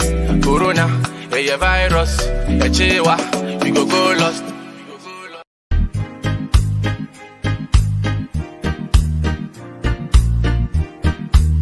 Line ho, uyu line lelo mana wanzelu. Line ho, uyu line lelo mana wanzelu. Kukacha mama wa amatengazaje kusesa bakomo pamaibaje. Kukacha mama early morning amatengazaje kusesa bakomo la maiwake.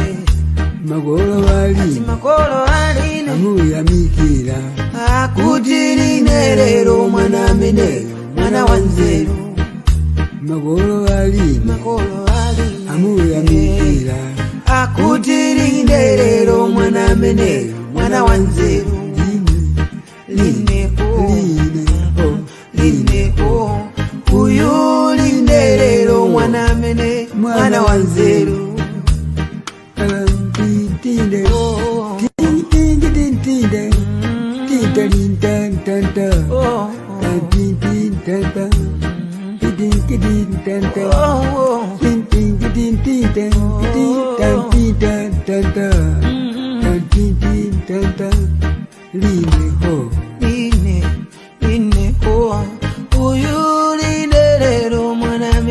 Mwana wanzeru agire gogo wana madingo zamu ya mikira kuti na madingo mwana wanzeru agire gogo wana madingo zamu ya mikira kuti na madingo mwana wanzeru simuku na mago tawizina malota ine bambo wanga tandisi enda salandeka tawizina mweni malota ine bambo wanga tamwali enda salandeka.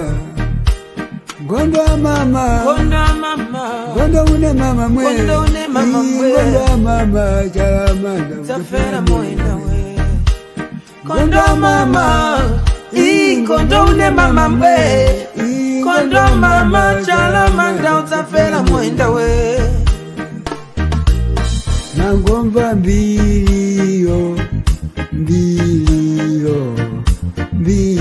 tumaona lero nangomva mbiriyoka mbiriyo mbiriyo maona lero agidesi aimbaye aimbaye zogomatu maona lero jamaiwe wachabe napolo wachabe napolo wachabe Malizendi Buffalo soldier, Buffalo soldier, Buffalo to America. Buffalo soldier, Buffalo to America. When I was a young boy, I dreamed today in America. When I was a young boy, young boy, I dream today in America. Oi, oi, oi, oi, oi, oi, oi, oi, oi, oi. Ashigena so agide. Oi, oi, oi, oi, oi, oi, oi, oi, oi, oi. If I had much money, I go to see in America. If I had much money, I go to see in